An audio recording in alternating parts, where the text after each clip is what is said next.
There is a sealed mountain complex buried somewhere in the cold peaks north of Italy's Rust Belt, and almost nobody who went inside ever came back out to explain what they were doing there, or why, when everything fell apart, they locked the doors from the inside. Before I move forward, I'm counting on you to support my channel by clicking that tiny subscribe button so that we can spread these amazing videos to folks like you around the world. Thank you. So I want to talk about why I made this video because I think the context matters. Stella Montis is one of those locations in Ark Raiders that I kept coming back to. Every time I thought I had a handle on it, something else would surface, some piece of environmental detail or a recovered fragment that seemed to reframe everything I thought I already understood. I made this video because I wanted to lay out what the evidence actually suggests, piece by piece. And I wanted to be honest that a lot of this is interpretation. The game doesn't hand you a clean story. What it hands you are remnants. So when I put this together, the main choice I made was to organise it thematically rather than just chronologically. There are some mysteries about Stella Montis where the timeline is genuinely unclear, and forcing a strict chronology onto something that fragmentary would just produce false confidence. I'd rather show you the shape of the mystery than pretend it isn't one. Chapter 1. The Mountain That Remembers. Stella Montis sits in one of the most inhospitable stretches of terrain that the region has to offer. The peaks up there are not simply tall, they are the kind of tall that discourages casual exploration, that makes the air itself feel thinner and the sky feel closer than it should.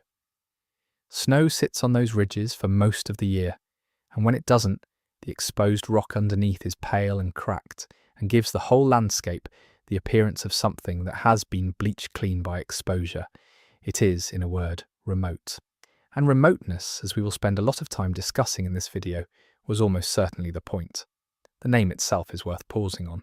Stella Montis translates from Latin as something close to star of the mountain or star on the mountain, depending on how you want to read the genitive. That is not an accidental name. Facilities of this kind, research installations with serious institutional backing, do not get named casually. Someone made a choice to reach for a name that evokes elevation, isolation, and a certain cold radiance. Whether that name was chosen in hope or in irony is one of the things this video is going to try to untangle, because both readings are supported by what we know. The location itself places Stella Montis north of what the game calls the Rust Belt. The Rust Belt in Ark Raiders refers to a band of heavily industrialised territory across central and northern Italy, a region that by the time the Ark arrived was already carrying the scars of decades of industrial decline. Abandoned factories, contaminated soil, infrastructure that had been aging for longer than anyone wanted to admit. The Rust Belt is not a clean place. It is not a place that suggests preservation or careful stewardship. Moving north from that zone into the mountains is literally an act of elevation, a physical separation from the decay below. That separation is meaningful. When you look at where Stella Montis is placed relative to everything else we know about the Ark Raiders world, it sits at a remove from the populated areas, from the contested zones, from the places where the worst of the Ark's initial impact was felt most acutely. That could be coincidence. It probably is not. Facilities that need to preserve things, that need to remain operational under conditions where everything around them is failing, tend to be placed where disruption is less likely to reach them quickly. The environment around Stella Montis is described as cold and pristine. Those two adjectives together are doing a lot of work. Cold we can understand practically. Cold means low biological activity, slow decomposition, natural preservation. A cold environment is one where things last longer than they would in warmth and moisture. Pristine suggests something beyond mere cleanliness. It suggests that the contamination and degradation visible in the lower regions simply has not reached this place, either because of its isolation or because of deliberate effort to maintain its condition. That pristine quality is one of the first things that makes Stella Montis stand out as a lore object in Ark Raiders. The game's world is fundamentally a world of aftermath. Almost everything you encounter is marked by the ark's passage, by abandonment, by the long, slow entropy of unoccupied spaces. Rust, collapse, overgrowth, the gradual return of wilderness to places that were once human. Stella Montis does not fit that pattern cleanly. It is cold and it is preserved. And that preservation reads as deliberate. Something has been kept here.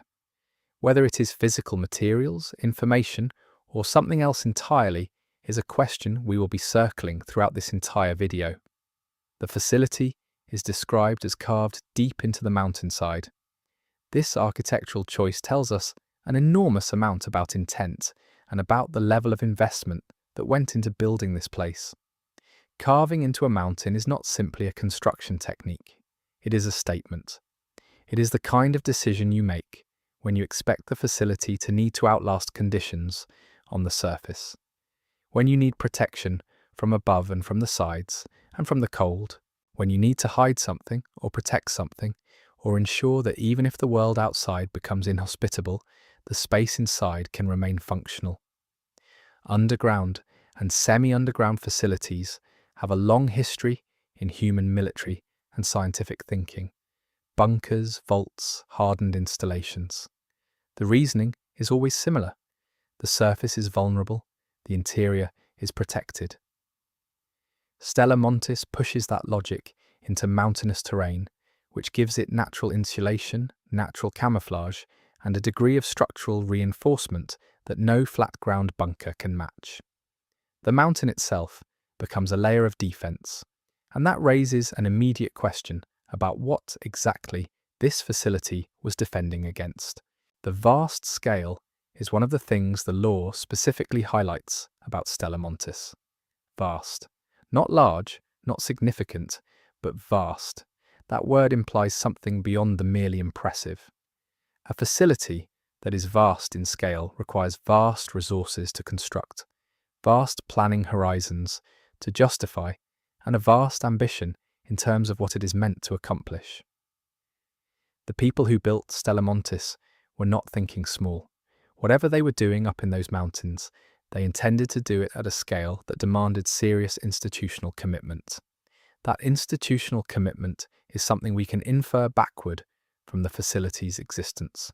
Building something vast in a remote mountain location in northern Italy is not a project that one organisation can quietly undertake. It requires contractors, supply chains, specialised labour, significant financial backing, and the kind of regulatory coordination that only happens when powerful interests are aligned. Someone, or more likely, a coalition of someones, wanted Stella Montis to exist badly enough to make that happen. Understanding who and why is one of the central threads this video will follow. The looming quality that the lore attributes to Stella Montis is another detail worth sitting with. It looms over the valley below. That is an interesting way to describe a research facility. Looming implies scale, certainly, but it also implies a kind of presence that goes beyond mere physical size. Something that looms has weight beyond its dimensions. It occupies space in the mind, as well as in the landscape. The people who lived and worked in the valley below Stella Montis would have been aware of it in a way that went past simple awareness. It would have been a constant presence on their horizon, a reminder that something significant was happening up there. The relationship between Stella Montis and the communities below it is something the lore leaves mostly in shadow, which is itself interesting. We know the facility looms over the valley. We do not know, at least not yet, what the people in that valley made of it. Were they employed there? Were they kept deliberately ignorant of its purpose? Did they understand, in some general sense, that serious science was happening in the mountain above them? Or were they told something that obscured the true nature of the work? These questions about the relationship between Stella Montis and the surrounding population feed into broader questions about who this facility was serving, and who might have known about it. One of the things I find most compelling about Stella Montis as a lore location is what it suggests about the period just before the Ark arrived. This facility was not built in a hurry. Nothing about its scale and ambition suggests a rushed response to an emerging threat. Stella Montis was planned, constructed, staffed, and operational before the Ark became the dominant fact of the world. That means it was built by people who either anticipated the need for something like it before that need became obvious, or built it for purposes that the Ark's arrival subsequently transformed. The idea that Stella Montis might have been built for purposes that were then redirected is one of the more interesting interpretive possibilities here. Pre-Ark scientific research facilities in mountainous regions of northern Italy are not without real-world precedent. High-altitude physics experiments, geological monitoring stations, atmospheric research. There are legitimate scientific reasons to build in remote mountain locations that have nothing to do with defense or preservation. But those original purposes, if they existed, were likely overwhelmed by what happened when the Ark arrived.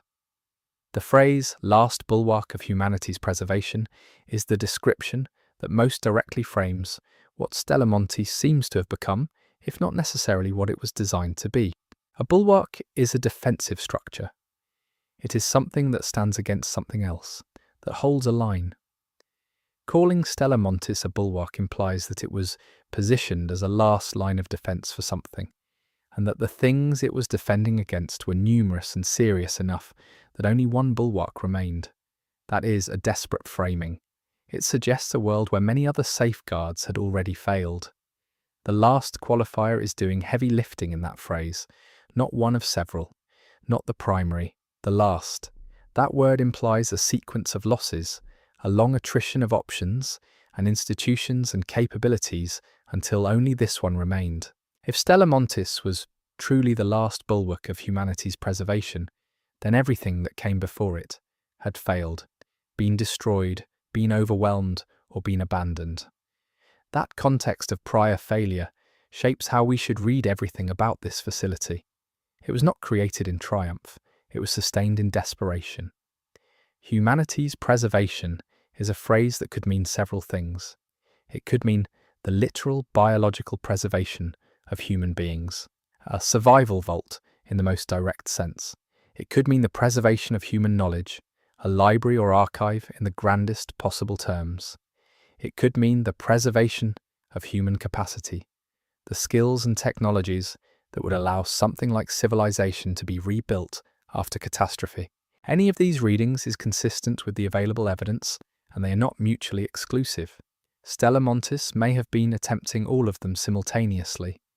The cold and pristine environment takes on additional significance when you consider the preservation framing.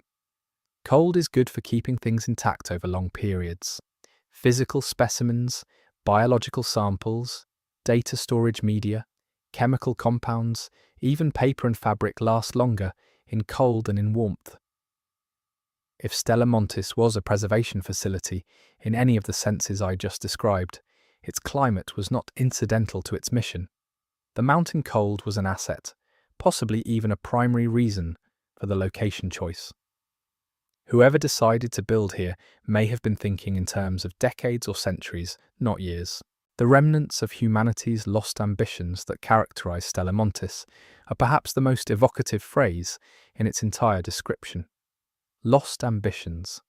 Not abandoned projects or failed experiments, but lost ambitions.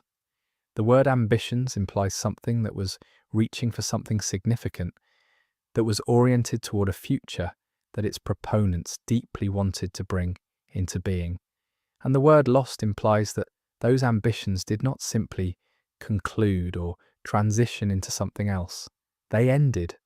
They were cut short, denied, defeated by circumstances, or simply outlasted by the forces working against them. That framing of Stella Montis as a place where ambitions were lost gives the facility a quality of tragedy that no straightforwardly utilitarian description could convey. It implies that the people who worked there were not simply doing a job. They believed in what they were doing. They thought it mattered. And then something happened, either from without or from within, that took those ambitions away from them. What we are looking at when we look at Stella Montis, if this reading is correct, is not simply an abandoned facility. It is the physical remnant of a hope that did not survive. The sealing of Stella Montis is one of the most significant and most mysterious facts about it. The last occupants seemingly sealed it away from the world. That word sealed is specific and consequential. Sealing implies a deliberate action. It implies intent. It implies that the people inside, or someone acting on their behalf, made a conscious choice to close the facility off from the outside. This is not the same as abandonment.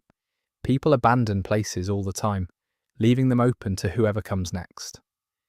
Sealing is different. Sealing says, we are choosing to close this, to make it inaccessible, to prevent whatever is in here from coming out, or to prevent whatever is out there from coming in. The direction of that sealing matters. Were they sealing things in or sealing things out? This ambiguity is not trivial. If the purpose was to keep external threats away from what was preserved inside, then the sealing was a protective act, a final effort to ensure that the facility's content survived, even if its personnel did not. But if the purpose was to keep what was inside from getting out, then the implications are considerably darker. That would suggest that something within Stella Montis became dangerous, that the people there recognised that danger, and that their last act was to contain it. The fact that what lies within Stella Montis is described as largely unknown is one of the most tantalising details in the entire lore description. Largely unknown. Not completely unknown, largely. That qualifier suggests there is some information about the interior, but that it is incomplete, fragmentary, insufficient to paint a full picture. This is consistent with a facility that was sealed but not perfectly sealed, one where some information leaked out, or was recorded before the sealing, or has been reconstructed from the evidence available on the exterior. We know some things, we do not know enough. The idea of a place that has been deliberately rendered largely unknowable is, in the context of Ark Raiders, particularly striking. The game's world is full of things that are unknown because they were lost, destroyed, forgotten. Stella Montis is unknown because someone chose to make it that way. That deliberate obscuration is a kind of information in itself. It tells us that the people there had the awareness and the capability to seal their secrets, even as their situation was presumably deteriorating severely. Whatever their final circumstances were, they retained enough coherence and purpose to make a choice about what the world after them would or would not know. This first chapter has been mostly about setting the stage, about understanding the geography and atmosphere of Stella Montis, before we dive into the specifics of what we think happened there. But I think that stage setting matters. Stella Montis is not a neutral location. Every detail of where it is, how it was built, what it looks like, and what it is named suggests intent. Layered, serious, long-term intent. This is not a place that was created by accident or operated without purpose. It was designed by people who had a very specific vision of what it needed to be, and the physical evidence of that vision is written into every aspect of the facility's existence. What I want to do in the chapters that follow is try to read that evidence carefully, not to invent things that are not there, but to follow the implications of what is there to their logical conclusions. The game gives us fragments. This video is my attempt to assemble those fragments into something coherent, or at least to be clear about where they cohere and where they leave gaps. There are plenty of gaps, but the shape of a gap, if you look at it carefully enough, can tell you a lot about what used to fill it. As we move through this video, I want you to keep a few questions in the back of your mind. Who built Stella Montis? What was it originally for? What did it become after the Ark arrived? Why was it sealed? And what, if anything, survived the sealing? These are the questions that the lore raises, and even if we cannot answer all of them definitively, mapping the terrain of each question is itself a worthwhile exercise. The mountain remembers. That is the way I think about Stella Montis. All the decisions made there, all the work done in its corridors and laboratories, all the desperate calculations of its final days. The facility sits in that cold and pristine environment, and it has not decayed the way things in the lower world have decayed. It persists. The question is whether what it holds has persisted with it, and what it would mean for the world of Ark Raiders if it has. Let's go deeper. Let's talk about the world that produced Stella Montis, because the facility does not exist in isolation. It was built by people who came from somewhere, who had specific skills and fears and ambitions and institutional affiliations. To understand what they built, we need to understand the context in which they built it, the pressures that shaped their choices, and the vision of the future they were working toward when they started construction on that mountainside. The cold is the first thing you would notice if you approached Stella Montis. Not the scale, not the architecture, not the evidence of purposeful design carved into the rock face. The cold would reach you before any of those visual details did. It would register in your lungs before your eyes had time to process what they were seeing. And that physical sensation, the bodily recognition of a different and hostile environment, is in some ways the most honest introduction to what Stella Montis represents. This is a place where the conditions are not comfortable, not hospitable, not optimized for the casual presence of human beings. It was built despite the cold, or because of it. The valley below, the one that Stella Montis looms over, would have been the last thing the facility's final occupants saw before the sealing. If they sealed themselves inside, then the view from the exterior access points would have been their last view of the outside world. A valley in the northern Italian mountains, likely still showing evidence of the Rust Belt's industrial history even from a distance, probably scarred and contested by the time the sealing happened. Looking down from the facility's entrance, you would have seen a world that was already profoundly changed by what the Ark had done to it, and then you would have gone back inside and sealed the door behind you. That image of turning away from the changed world and sealing yourself inside a mountain is one that the lore of Stella Montis keeps returning to, implicitly, in the way it describes the facility's status. The sealing is the central event in whatever happened there. Everything before it was prologue. Everything after it is mystery. Understanding what preceded the sealing and why it happened when and how it did is the work that the rest of this video sets out to do. The scale of Stella Montis has been described as hinting at some grand intent. Grand intent is a careful phrase. Not grand achievement, not grand success, but intent. The ambition was there. Whether it was realised is left open. This distinction between what the facility was intended to accomplish and what it actually accomplished is one of the most important interpretive questions we have. Because the distance between those two things is where the story of Stella Montis actually lives. Something happened that turned grand intent into sealed silence. That something is what we are trying to understand. Let me leave you with this as a closing thought for the first chapter. Stella Montis was built to last. Everything about it, its materials, its location, its depth in the mountain, its cold and preserved environment, speaks to a design philosophy that prioritized longevity over convenience. The people who built it were building for a future that they might not live to see. They were making decisions based on a very long time horizon. And whatever happened inside those sealed corridors, the facility itself has fulfilled that design intent. It has lasted, it is still there, and it is still largely unknown. Chapter 2. The World Before the Ark. To understand why Stella Montis was built, you have to understand the world that built it. And the world that built Stella Montis was not the world as it currently exists in Ark Raiders. It was the world before the Ark, or more accurately, the world in the late period before the Ark, when the first signs of what was coming were either already visible or already being discussed in certain circles. That period, the years or decades preceding the Ark's arrival, as a dominant and undeniable fact, is when the decisions that led to Stella Montis were made. The Ark, as the game presents it, is not something that arrived without warning in the way that a sudden natural disaster arrives. It built, it escalated. It went from something that could be rationalized, dismissed, or contextualized within existing frameworks of understanding, to something that could not be ignored, to something that could not be survived through conventional means. That progression is important.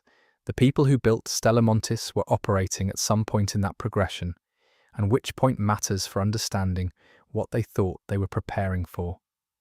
If Stella Montis was planned and constructed well before the Ark became the dominant crisis, then its original purpose was likely shaped by the concerns of that earlier period.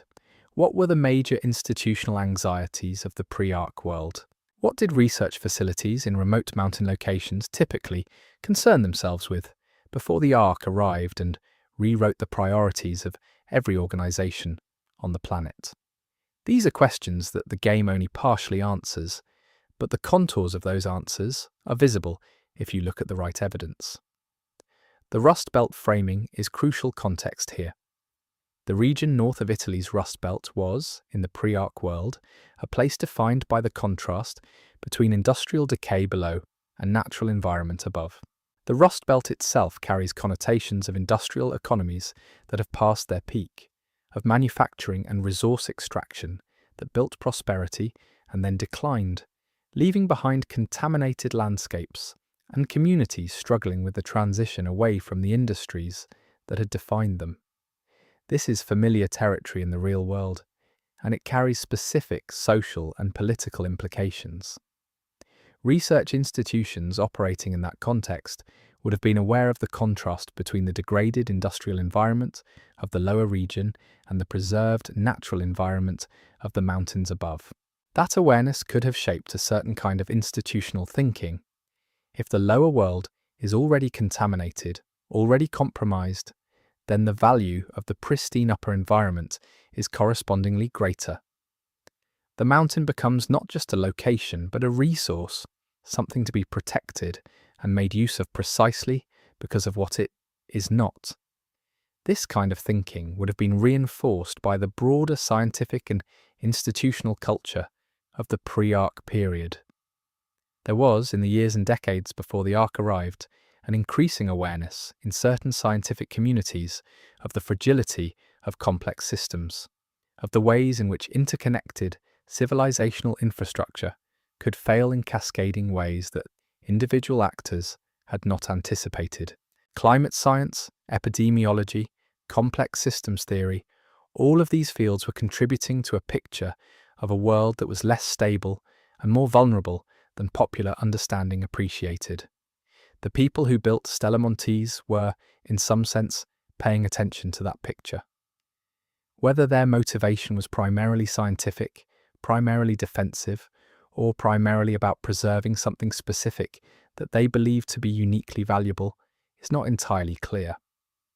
But the facility's existence suggests that someone in that pre-Ark world had concluded that a hardened, isolated, cold environment installation in a remote mountain location was worth the enormous investment required to create it. That conclusion does not get reached casually. Let's think about the institutional actors who could have made such a decision. Building at the scale that Stella Montis implies requires either government-level resources, major private investment, or some combination of both. In the pre-Ark world, which institutions had both the motivation and the means to establish a facility of this kind? Academic research institutions typically do not have that kind of capital. Private corporations might, if they had strong enough reasons. Government agencies, particularly those with defense or intelligence remits, certainly could. International organizations with scientific missions are another possibility. The combination of a research identity with a preservation mission points towards something like an international scientific body with significant resources and a long-time horizon, an institution that was thinking not just about the next research cycle, but about the conditions under which research might continue across decades of uncertainty. An institution that had decided to build something that could outlast the disruptions they anticipated. Whether that institution was formally governmental, corporate, or some hybrid arrangement is one of the questions the law leaves open for interpretation. The pre-Ark world also had a specific relationship with data and knowledge that is relevant here. The decades preceding the Ark saw both an explosion of scientific knowledge and an increasing anxiety about its preservation. Digital information can be lost in ways that physical archives cannot. Redundancy, backup, offsite storage, these became concerns not just for individual organizations, but for entire fields of knowledge. The idea that irreplaceable information, whether scientific data, genetic records, historical documentation, or anything else with long-term civilizational value, needed to be preserved in conditions that could survive major disruptions, was gaining traction in certain institutional circles. Stella Montis, in this reading, was part of a broader pre-Ark conversation about what needed to be saved and how. It was not a reactive response to the Ark itself, but a proactive response to a general sense that the world was becoming less stable and that preservation could not be taken for granted. If this is right, then the facility was built with a specific theory of which things were most worth saving, and that theory shapes what we might find inside it. The relationship between Stella Montis and the Rust Belt region below it has another dimension worth considering. The Rust Belt was not just an economically declining region. In the context of Ark raiders, it became a contested zone, a place where the Ark's impact was felt acutely and where the aftermath of that impact created specific kinds of danger and resource scarcity. The people who chose to build in the mountains above the Rust Belt would have been choosing, deliberately or not, to position their facility in proximity to one of the most disrupted areas of the region. That proximity could be significant for multiple reasons.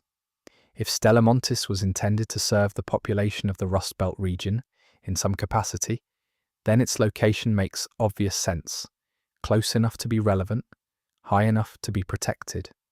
If it was intended to observe or study the Rust Belt region, then again, its elevated position provides exactly the kind of vantage point you would want.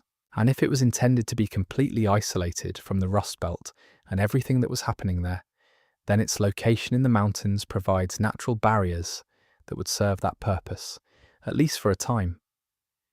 The pre-Ark scientific community, at least in the regions where Stella Montis is located, would have had specific focuses that were shaped by the geography and history of the area.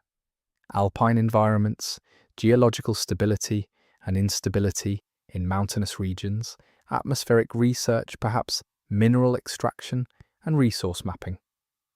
These are the kinds of scientific programs that naturally emerge in environments like this. If Stella Montis had origins in legitimate scientific research of this kind, then it began as something relatively ordinary and transformed, at some point, into something much more consequential.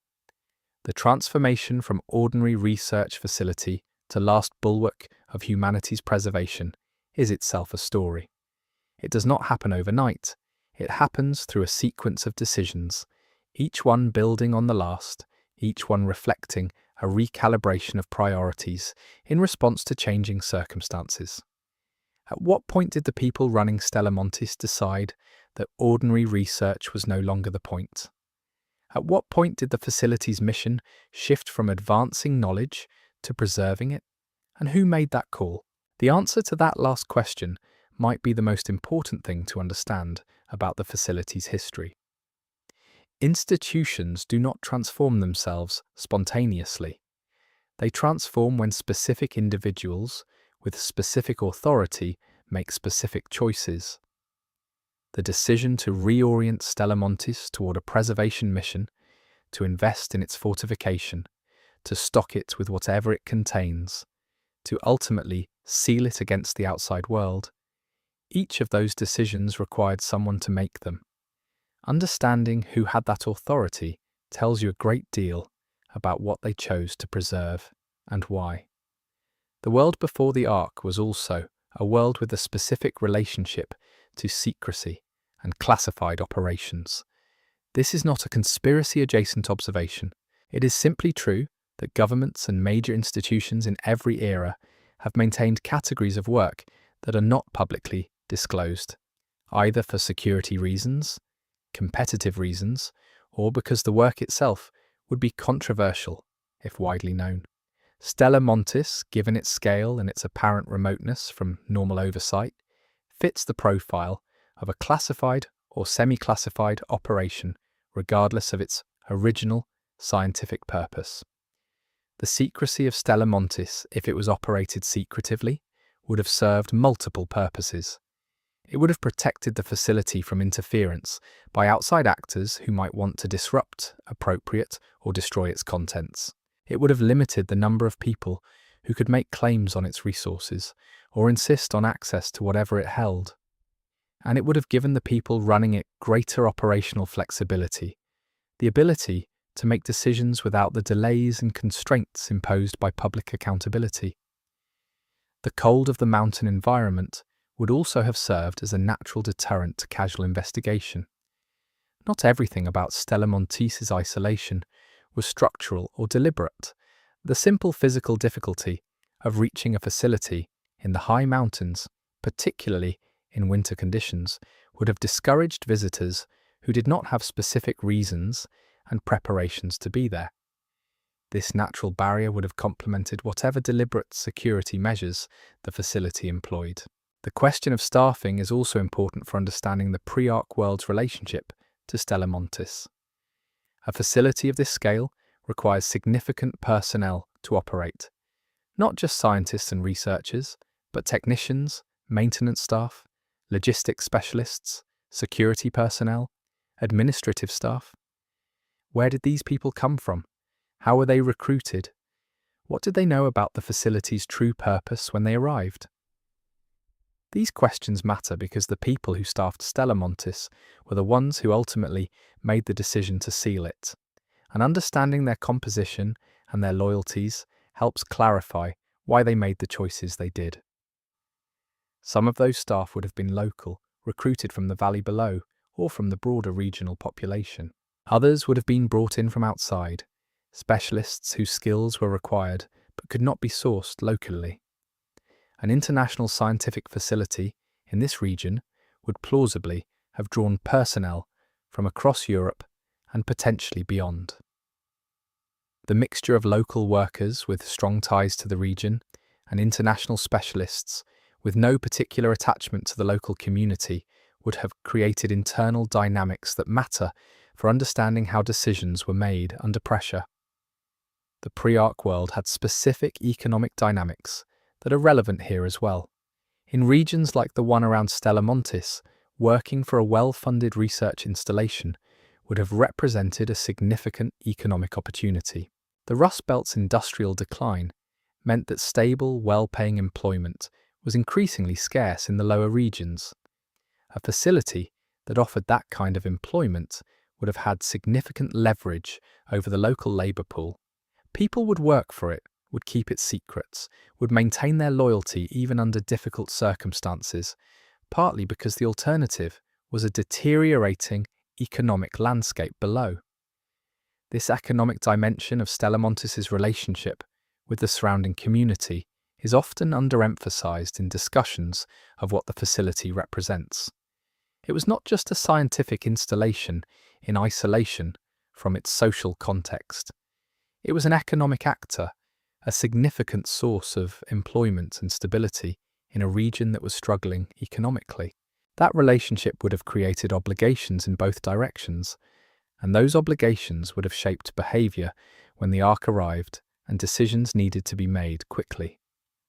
The scientific culture of the pre-Ark period also had specific attitudes toward collaboration and toward information sharing that are relevant for understanding Stella Montis. Academic science tends toward openness. Classified and commercially sensitive science tends toward compartmentalization. If Stella Montis was operating in a compartmentalized mode, where different groups within the facility knew about their own work, but not about others' work, then the facility's internal culture would have been shaped by a fundamental distrust of broad information sharing. That compartmentalization would have made it harder for any individual within the facility to develop a complete picture of what the place was actually doing. The presence of what the law calls remnants of humanity's lost ambitions suggests that At some point, the grand plans that motivated Stella Montis' construction were not fulfilled. This is a pre-arc or early arc dynamic, as much as it is a late-stage one. The ambitions were present, they were real, they drove enormous investment and effort. And then something intervened. Whether that something was the arc itself, or whether there were prior failures and disappointments that preceded the arc's arrival, is an interesting question. A facility that was already dealing with collapsed ambitions when the arc arrived would have been in a very different psychological state from one that was operating at peak capacity and had its mission suddenly interrupted. The remnants framing suggests the latter reading. Remnants are what is left after something is gone. You do not have remnants of ambitions that are still active. If the ambitions are lost, and we are looking at their remnants, then the loss preceded the evidence we have access to. This points toward a history in which Stella Montis went through some kind of significant transition or disappointment before its final sealing, a period in which the high hopes that attended its construction were already being eroded by whatever was actually happening inside. Let us hold that thought and look at another dimension of the pre-arc world that is crucial for understanding Stella Montis. The period before the arc was also a period of significant geopolitical tension across Europe and the Mediterranean region. Northern Italy and the regions adjacent to it were navigating complex political and economic relationships, disputes over resources, industrial policy, and regional authority. A major research installation in a contested geography location would have had to navigate those political pressures even in its early days, and those navigations would have shaped its institutional character. The relationship between Stella Montis and any government entities that may have funded, overseen, or had claims on it is something the law does not directly address but strongly implies.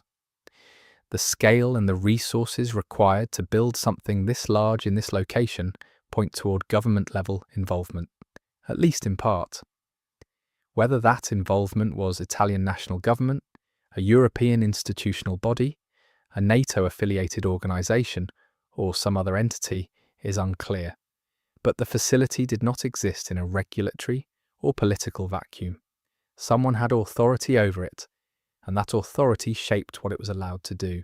Understanding the pre-arc world in its full complexity as a place of economic anxiety, scientific ambition, political tension, and increasing awareness of systemic vulnerabilities gives Stella Montis a richness and a specificity that treating it purely as a bunker or a vault would miss. It was built by people who were navigating all of those pressures simultaneously, who had specific visions of what the facility needed to accomplish, and who believed those visions justified the enormous effort required to realize them. The world that produced Stella Montis was not a simple world, and neither is the facility it produced. Chapter 3. Building the Impossible. Let us talk about construction, because Stella Montis is, before anything else, a remarkable feat of engineering, and the choices made in building it reveal as much about the facility's purpose as any of the law directly connected to its operations. Carving a vast facility deep into a mountainside in a remote alpine location is not a project that a well-resourced organization undertakes without extensive planning, specialized equipment, and a very clear sense of what the finished product needs to accomplish. The construction of Stella Montis was, in every sense of the phrase, an ambitious undertaking. Let us start with the basic engineering challenge. The mountain rock in that region of the Alps is predominantly limestone and granite, both of which present significant challenges for excavation. Limestone is relatively workable, but prone to water infiltration, particularly in a high precipitation alpine environment.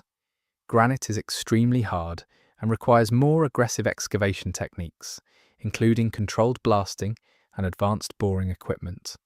Whichever rock type or combination was encountered during construction, the process of carving significant space out of the mountain would have been slow, expensive, and technically demanding. The logistics of supplying a construction project at that elevation would have been similarly challenging. Heavy equipment does not simply drive up a mountain road. Specialized vehicles, crane systems, aerial supply options, all of these would have been required at various stages. The workers themselves would have needed to be housed, fed, and provided with adequate safety infrastructure during the construction process. Building at altitude in cold conditions adds additional layers of complexity to every aspect of the work, from the behavior of concrete in cold temperatures to the physical strain on workers operating at reduced oxygen levels. The fact that Stella Montis was built at all, given these challenges, is the first indication of how serious the institution behind it was about its purpose. Organisations do not commit to projects like this casually or without confidence that the finished facility will justify its cost. The cost-benefit analysis that led to the construction decision would have been extensively developed, and the benefits would have had to be very significant to justify the very significant costs. Whatever Stella Montis was built to accomplish, the people who approved its construction believed in that purpose deeply enough to commit enormous resources to it. The deep carving into the mountain suggests specific requirements that would have shaped the excavation design. Deep integration with the mountain means better insulation from external temperature fluctuations. In an alpine environment, surface temperatures can vary dramatically between seasons, but deep within the mountain, temperatures tend toward a constant baseline that is significantly influenced by the thermal mass of the surrounding rock. For a facility that needed cold, consistent temperatures, going deep into the mountain was a technically rational choice that also happened to align with the need for protection from external disturbance. The scale of the excavated space also tells us something about the intended operations within the facility.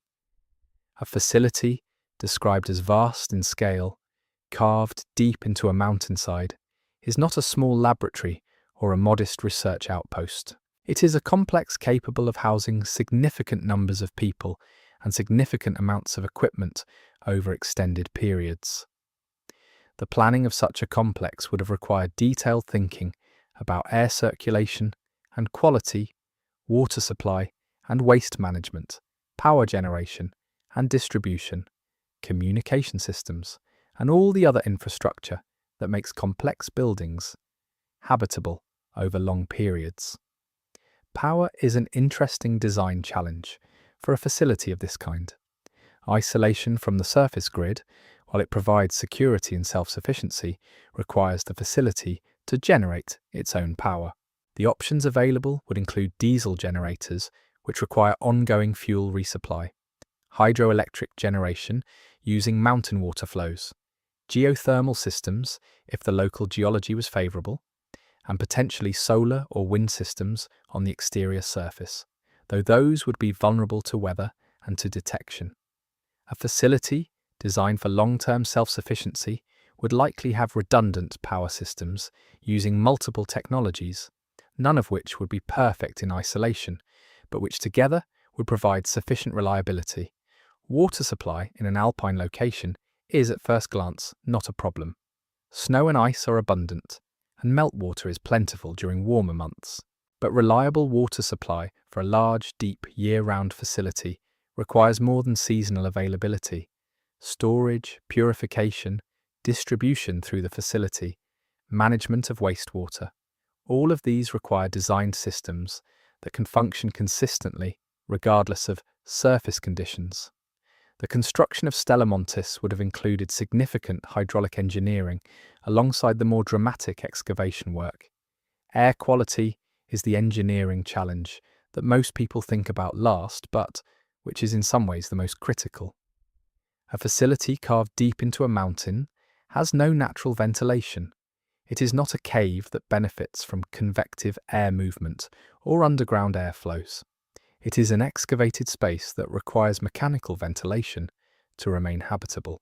Designing ventilation systems for a facility of Stella Montis's scale, systems that can provide adequate air exchange for large numbers of people conducting various kinds of scientific and operational work, while also managing the thermal and chemical outputs of that work, is a serious engineering challenge that would have required dedicated expertise.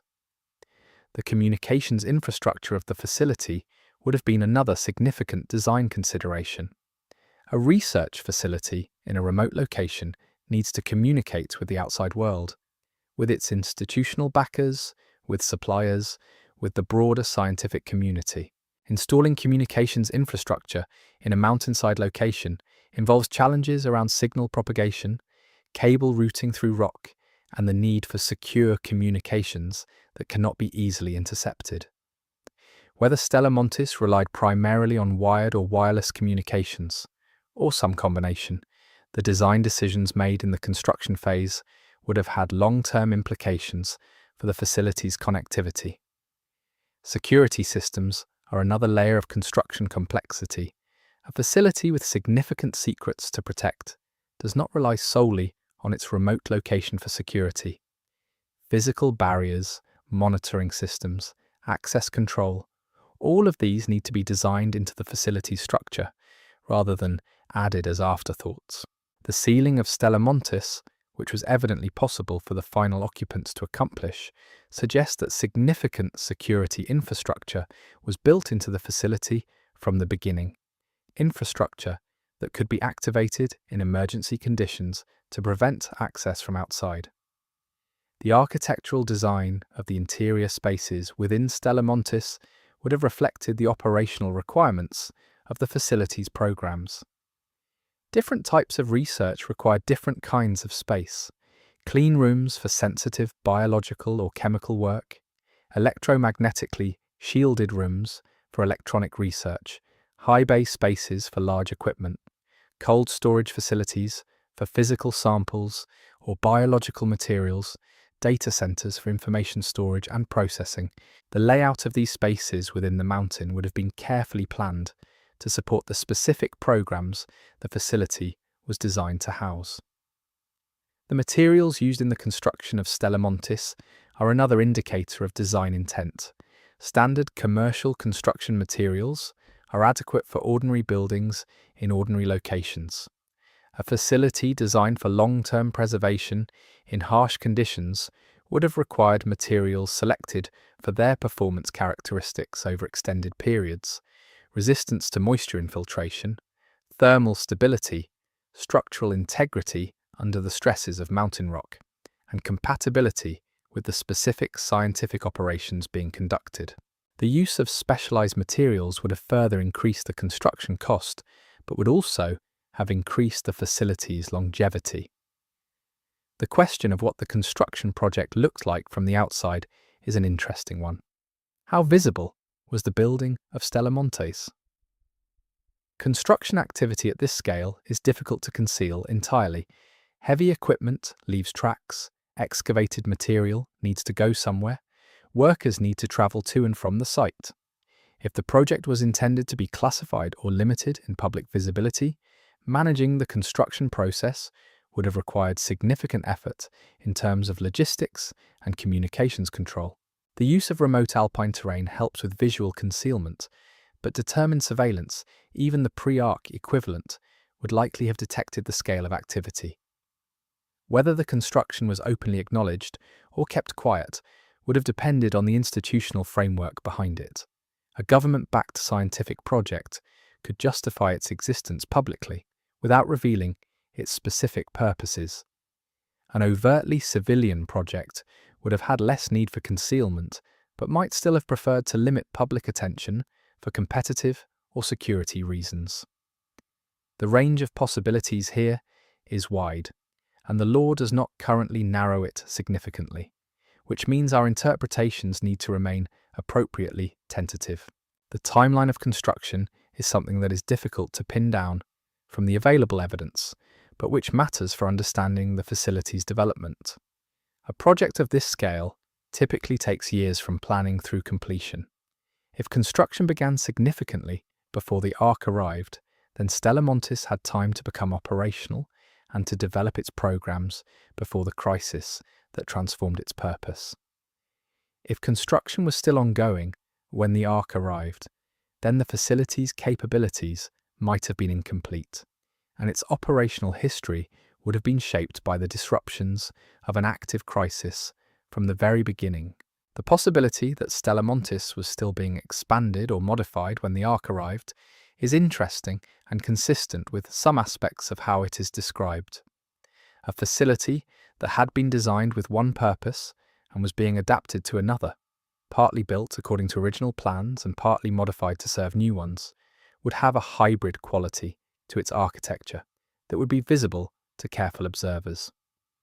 Different construction methods at different depths, modifications to original designs, improvised solutions alongside carefully planned ones. This kind of layered construction history would be one of the physical traces of a facility that changed its purpose under pressure. The construction workers who built Stella Montis deserve consideration as well. These were people who knew the physical reality of what they were building more intimately than anyone else.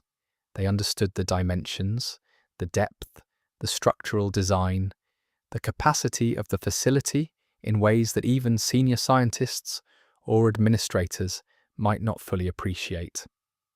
Some of those workers were likely local, hired from the valley communities and familiar with alpine construction conditions. Others would have been specialists brought in for specific aspects of the work.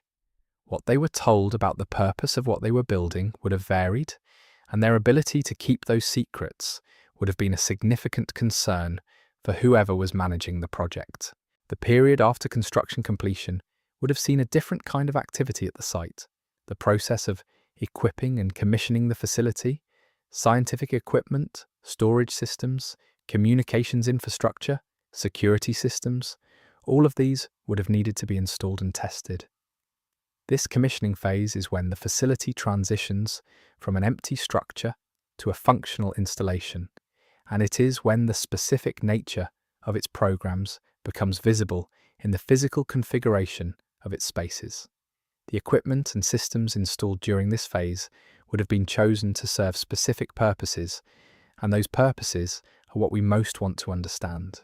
The energy systems of Stella Montis deserve particular attention because they are fundamental to understanding how long the facility could remain operational after sealing.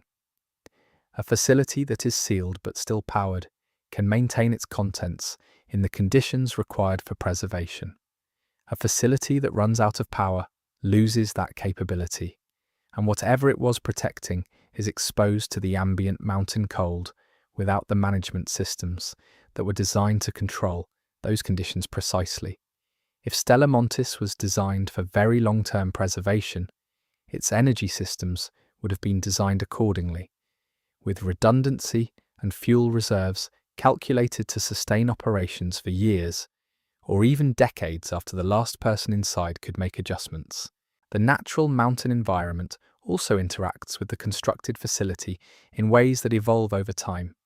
Water movement through rock, freeze-thaw cycles that affect surface structures and their connections to the mountain interior, geological micro-movements that occur continuously in any mountainous region, the accumulation of snow and ice, and its eventual removal through melting. All of these ongoing natural processes interact with the constructed facility. A well-built installation would have been designed to accommodate these interactions, with drainage systems, flexible structural connections, and materials that could adapt to environmental stress without failing. Let us also think about what the facility looked like from the approach side, the exterior face that looms over the valley below. At least some portion of Stella Montis would have been visible from outside, either surface structures that supported the underground complex or the reinforced entrances and access points that allowed personnel and materials to enter the mountain. These exterior elements would have been designed to be functional first and visually distinctive second, but the cumulative effect of a large facility built into a mountainside, with its service roads, equipment, and access infrastructure, would have created a visible presence that announced itself to anyone who cared to look. That visible presence is part of why Stella Montis looms. It is not just scale. It is the combination of scale with the deliberate evidence of human purpose imposed on a natural landscape. The mountain itself is vast, but the mountain is familiar. The mountain does not surprise you. What looms is the evidence of what has been done to the mountain, the carved faces, the installed infrastructure, the closed doors that suggest occupied interior space. That combination of natural scale and deliberate human modification creates the particular kind of presence that the law describes when it says Stella Montis looms silently over the valley below. The silence is the detail I want to end this chapter on. It looms silently. That silence is not just an absence of noise. It is the silence of a place where activity has ceased, where human voices no longer echo in the corridors, where the machinery has gone quiet or is running in some reduced maintenance mode that does not produce the noise signatures of active operation. The silence of Stella Montis is the silence of aftermath, which is consistent with everything else about the facility's current state. It was built to sustain activity over long periods. That activity has apparently stopped. The building remains. The activity does not. Chapter 4. The people who came here. A facility is only as meaningful as the people who operate it. Stella Montis, for all its impressive physical scale and its intriguing preservation mission, was built and run by human beings. People with professional identities, personal motivations, institutional loyalties, and the full range of human capacities for both commitment and compromise. Understanding who came to Stella Montis, what they brought with them, and what they eventually chose to do is essential to understanding what the facility became. The initial personnel of Stella Montis would have been recruited with specific criteria in mind. For a research facility of this kind, in this location, with this apparent mission, the talent requirements would have been highly specialized. Scientific expertise in specific domains relevant to the facility's programs, clearance or vetting requirements appropriate to the sensitivity of the work, the physical and psychological suitability for long-term residence in an isolated alpine environment, and professional commitment to an institutional mission that would have been partly obscure even to the people being recruited. These are exacting requirements, and meeting them would have produced a workforce of unusual characteristics. Scientists of the kind that Stella Montis would have needed tend to be people of strong convictions. They believe in their work. They are trained to follow evidence carefully, but they are also trained to pursue questions with persistence, to not abandon a line of inquiry when it becomes difficult, to maintain focus on their specific domain even when the broader context becomes chaotic. This professional characteristic is an asset in normal circumstances and a complication in emergency ones. People who are trained to stay focused on their work may struggle to recalibrate when their work situation is fundamentally transformed by circumstances outside their control. The technical staff, the people responsible for maintaining the facility's systems, rather than conducting its research, would have had a different professional identity and a different relationship to the facility. Technicians and engineers are often more pragmatic about institutional realities than scientists are. They know the physical systems that make the facility work. They understand failure modes and redundancies in ways that more research-focused colleagues do not. In a crisis situation, technical staff often have disproportionate influence because the survival of the institution depends on their skills in ways that become starkly visible when things go wrong. The administrative and logistics personnel are perhaps the least glamorous element of Stella Montis's workforce, but they may be the most underappreciated in terms of understanding how the facility functioned. Managing the supply chains for a remote alpine installation, coordinating schedules, handling the documentation and records that any large institution generates, maintaining the human systems alongside the technical ones. These functions are invisible when they work and catastrophically disruptive when they fail. The administrative staff of Stella Montis would have known a great deal about the facility's operational realities that was not visible to the researchers. Security personnel are another layer of the human population at Stella Montis. A facility of this sensitivity, in this location, housing whatever it was housing, would have required dedicated security capabilities beyond the passive security provided by the remote location itself. Whether that security was handled by uniformed personnel of some institutional guard service, by contracted private security, or by elements of a government intelligence or military apparatus is unclear from the available law. Each of these options implies a different institutional relationship and a different security culture that would have shaped how the facility was managed. The medical staff at Stella Montis would have been essential for an installation housing significant numbers of people in an isolated location. At altitude, in cold conditions, with the physical stresses of working inside a mountain installation, the health management requirements are significant. The medical team would have needed to handle everything from altitude sickness and cold-related injuries to the psychological effects of long-term isolation and confinement. In a facility designed for extended periods of self-sufficiency, the medical capabilities would have needed to be comprehensive because external assistance was not reliably available. The psychological dimension of staffing Stella Montis is worth dwelling on.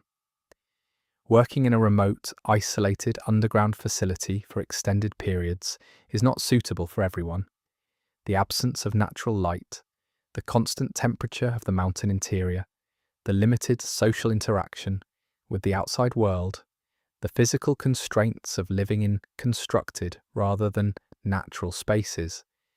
These conditions create specific psychological challenges that accumulate over time.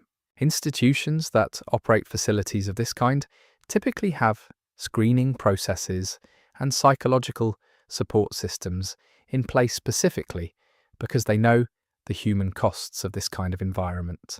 Whether Stella Montis had adequate psychological support is one of the questions that the law leaves open. A facility that was operating normally, with regular rotation of personnel and maintained connections to the outside world, would have had different psychological conditions from one that was cut off, operating under crisis conditions, with no prospect of rotation or outside contact. The final period of Stella Montis' operation before sealing would have been, by almost any reading, a period of severe psychological stress, and how the personnel handled that stress would have had direct consequences for the decisions that were made. The hierarchy of the facility, who reported to whom and who had authority over what, is another important human dimension. Scientific research environments typically have flat hierarchies compared to military or industrial ones, with researchers enjoying significant autonomy over their work while remaining accountable to program directors for results and resource usage. Administrative and operational aspects of the facility would have had their own reporting structures. Security would likely have reported through a separate chain of authority. Understanding how these different hierarchies interacted and who had ultimate authority when decisions needed to be made quickly is relevant for understanding why the sealing happened the way it apparently did. The question of who had authority to seal the facility is particularly important. Sealing was an irreversible decision, or at least one with long-term consequences that would have been clearly understood at the time. Whoever made that call had either the formal authority to do so or the practical ability to act without it. If formal authority was invoked, it suggests that the decision was made through some kind of institutional process, however rapid or truncated by circumstances. If it was made by someone acting outside their formal authority, it suggests a breakdown in normal command structures and a situation where individual actors felt empowered to make decisions that would normally require higher-level approval. Let's think about the kinds of people who voluntarily come to a place like Stella Montis. Setting aside those who might have been assigned rather than chosen, the volunteers would have been drawn by a specific combination of motivations. Professional opportunity, the chance to work on significant research with substantial resources, would have been a major draw. The sense of purpose that comes from working on something with genuinely high stakes would have been another. And for some, the appeal of isolation itself, the simplicity of an environment where professional work is the defining activity and the distractions of ordinary life are minimized, would have had genuine attraction. The people who came to Stella Montis would have been, in aggregate, a highly selected group. Not random, not representative of the broader population in any statistical sense. They would have shared certain characteristics: high levels of education and professional capability, tolerance for isolated and constrained environments, belief in the importance of the facility's mission, and some degree of willingness to make personal sacrifices for professional purposes. This shared profile would have created a particular institutional culture, one with significant strengths in terms of technical competence and mission commitment, and significant vulnerabilities in terms of adaptability when the mission changed. The families of Stella Montis's personnel are another dimension of the human picture. Were family members permitted at the facility? For very long-term postings in remote locations, institutions often face a choice between allowing families, which improves retention and morale but complicates logistics, and prohibiting them, which simplifies operations but creates retention challenges and long-term psychological costs for personnel. If families were present at Stella Montis, then the sealing would have included them in its consequences. If families were not present, then the sealed personnel had made a choice, or had it made for them, to be separated from their loved ones for an indefinite and potentially permanent period. The international character of the scientific staff, which I suggested earlier as likely, would have created specific cultural and communication dynamics within the facility. A multilingual, multinational research team brings significant intellectual advantages in terms of diverse perspectives and knowledge networks.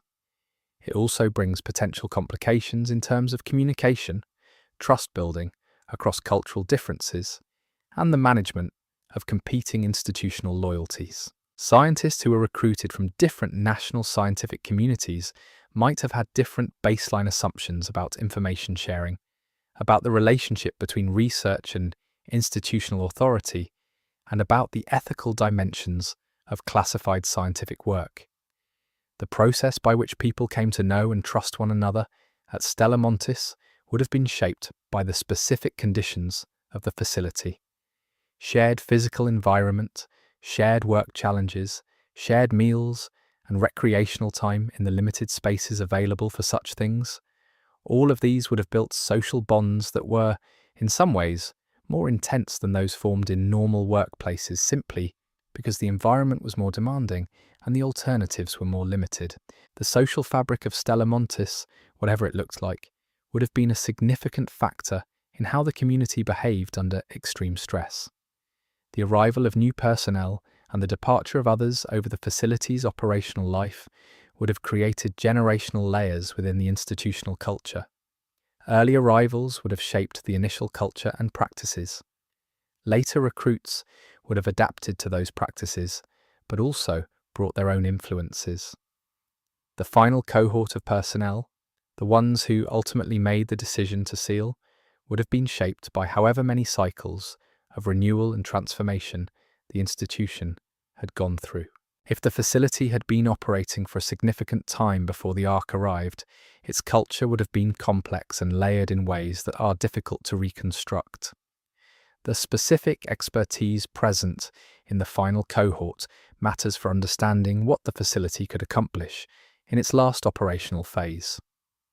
If the final group included the full range of scientific and technical specialists required for the facility's programs, then those programs could have continued to some degree even after outside contact was lost. If key specialists had been lost, reassigned, or evacuated before the sealing, then the remaining personnel might have been able to maintain the facility's physical systems, but not its research programs. The capability profile of the final cohort would have shaped what, if anything, they were able to accomplish after isolation. The logistics of daily life at Stella Montis in its final period, when the facility was cut off from normal supply chains, provide a window into the human dimensions of what was happening. Food supplies would have been a primary concern. How much did the facility have? How was it rationed? Who made decisions about allocation? Similarly, with medical supplies, mechanical spare parts, consumables for laboratory operations. The management of finite resources under conditions of extended isolation is a specific kind of stress that transforms social dynamics in well-documented ways. Even well-prepared, well-selected groups of people show predictable patterns of behavior under conditions of resource scarcity and uncertainty. The question of morale during the final period is intertwined with all of these practical questions.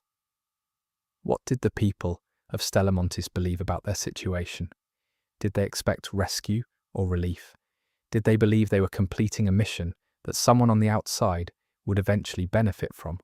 Or did the final period become one of simple survival maintenance, with the grander purposes of the facility receding as the more immediate question of making it through each day dominated everyone's attention? The psychological state of the final cohort would have coloured every decision they made, including the decision to seal. Leadership is a crucial variable in all of this. Who led Stella Montis in its final period? Was there a clear chain of command, or had the pressures of the preceding period fractured the facility's authority structures? Different kinds of leaders would have made different decisions under these conditions. An authoritative, decisive leader who believed strongly in the facility's mission might have pushed for maintaining programs and operations at the cost of individual well-being. A more democratic or consensus-oriented leader might have allowed the community to make collective decisions with all the inefficiencies and potential for conflict that entails. The personality and style of whoever was in authority at the end would have been written into the choices made in that final period. The question of whether anyone left Stella Montis before the sealing is important and underexplored. Sealing the facility does not necessarily mean that everyone who was there at the beginning was still there at the end.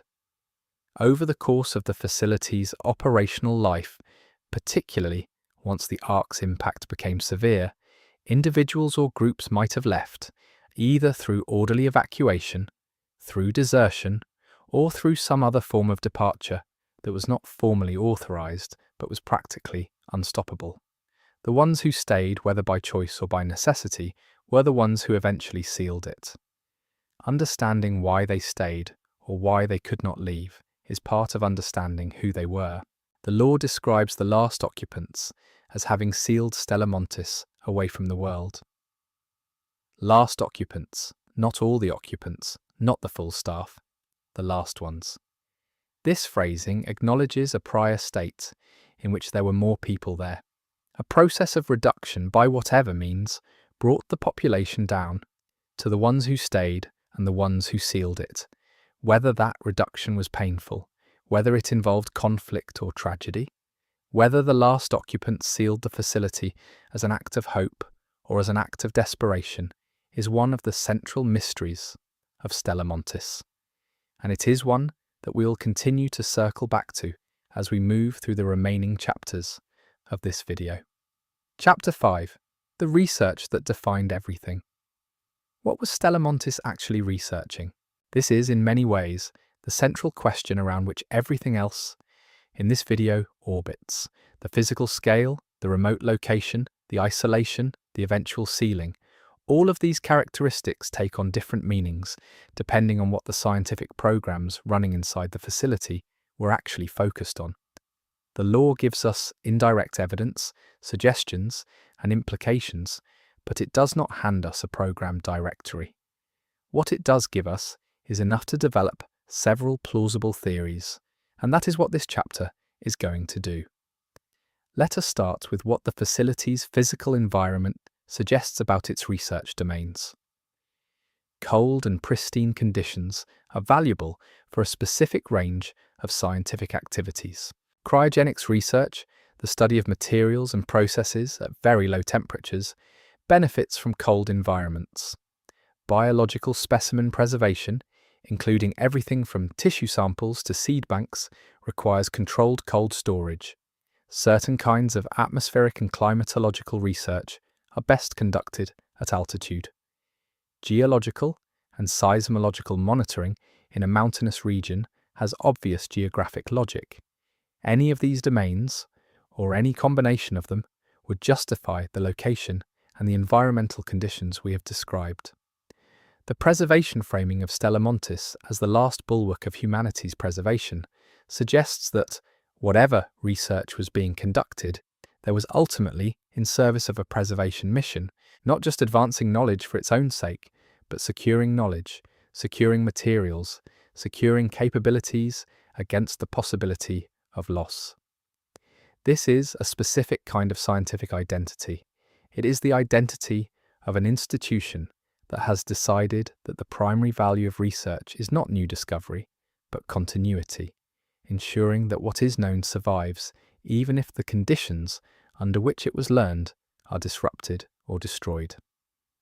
A biological preservation program is one of the most straightforward interpretations of what Stella Montis might have housed. The cold conditions, the isolated environment, the vast scale, the long-term thinking evident in the facility's construction, all of these are consistent with a large-scale biological preservation effort. Such an effort might have included seed banks, preserving the genetic material of plant species against environmental loss. It might have included animal genetic material, either in the form of living populations of specially selected species or in the form of frozen genetic samples. It might have included human biological material, though the ethics and practicalities of such an undertaking are significantly more complex. The logic of a biological preservation program in this location and this period makes immediate sense against the backdrop of the Ark's arrival. The Ark did not just destroy infrastructure, it disrupted ecosystems. It changed the conditions under which biological systems functioned, introducing new pressures and eliminating the stability that many species required for survival. An institution that had been operating a biological preservation program before the Ark arrived would have found its mission suddenly, urgently validated when the Ark's effects began to propagate through the environments around it. Another plausible research domain for Stella Montis is information preservation. In an era of digital records, the vulnerability of information to physical disruption, electromagnetic interference, and the failure of the hardware on which it is stored is a genuine and well-recognized concern. A facility designed to preserve information against catastrophic conditions would need to solve specific technical problems. What storage media are most resilient over long periods? How do you maintain the hardware needed to read stored information? How do you organize and index large archives so that they remain accessible to future users who may not share the institutional context of the original archivists? An information preservation program at Stella Montis could have encompassed a remarkable range of content: scientific literature, the accumulated record of human scientific research across all fields, technical documentation, the practical knowledge of how to build and operate the technologies that civilization depends on, cultural records, art, literature, history, the materials through which human cultures understand themselves and communicate across time, medical information, the knowledge base of medicine and public health, agricultural knowledge, the methods and plant varieties that feed populations. Any or all of these would have been relevant to a genuine preservation mission. The cold and the depth of the mountain installation would have been significant assets for information preservation in physical media. Paper properly stored in cold and dry conditions lasts for centuries. Optical media stored in stable conditions retain data for extended periods. Even magnetic media, which degrades more quickly, lasts longer in cold and dry environments than in warm and humid ones. If Stella Montis was designed as an information archive, its environmental conditions were exactly right for the media it would have needed to store.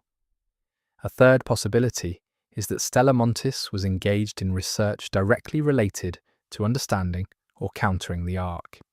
The facility's location in northern Italy, relatively close to the zones most affected by Ark activity, and its apparent operational continuity through the period of Ark arrival, suggest that it might have had an observational or analytical role with respect to the arc itself. Scientists studying a new and poorly understood phenomenon need proximity to that phenomenon, controlled conditions for analysis, and the institutional continuity to maintain long-term observation programs. Stella Montis could have provided all of these. Research on the arc itself would have been an extraordinary undertaking. The arc represents, by definition, something beyond the existing framework of human scientific understanding. Studying it would have required both the application of existing scientific tools, observation, measurement, sample analysis, and the development of new conceptual frameworks capable of accommodating what the arc actually was. A facility of Stella Montis' scale and institutional backing would have been well positioned to pursue that dual agenda, applying the best of existing science while working to develop genuinely new understanding. Whether any significant understanding of the arc was achieved at Stella Montis is one of the most tantalizing questions in the entire law space. If the scientists there figured out something important about what the arc is, how it works, what it wants, whether it responds to specific conditions or interventions, then that knowledge is somewhere within those sealed walls. And the possibility that knowledge relevant to dealing with the arc is stored in an inaccessible facility is a plot hook of considerable weight in the context of what arc raiders' characters are trying to accomplish. The possibility of multiple parallel research programs running simultaneously at Stella Montis is also worth considering. A facility of vast scale does not need to have a single unified research program. It can house multiple programs run by different teams with different objectives, sharing infrastructure but operating with significant independence from one another. This compartmentalized structure would have been consistent with a classified or semi-classified institutional culture, where different teams know about their own work but are not necessarily aware of the full picture of what the facility is doing. Multiple parallel programs would explain some aspects of the facility's character that are harder to account for with a single unified program theory.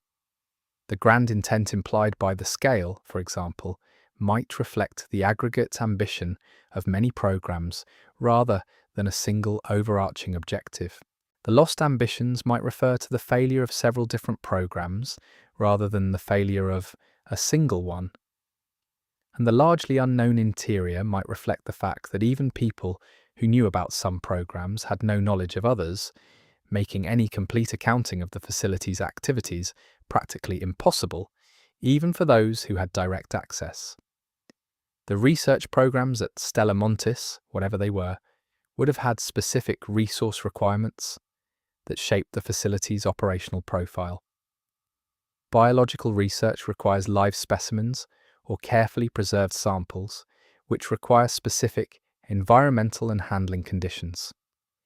Information preservation requires storage infrastructure and the equipment needed to create and maintain archives. Arc-related research would require whatever measurement and analysis equipment was relevant to the specific phenomena being studied. The facility's design and its resupply logistics would have been calibrated to these specific requirements. The question of external publication and communication is relevant here.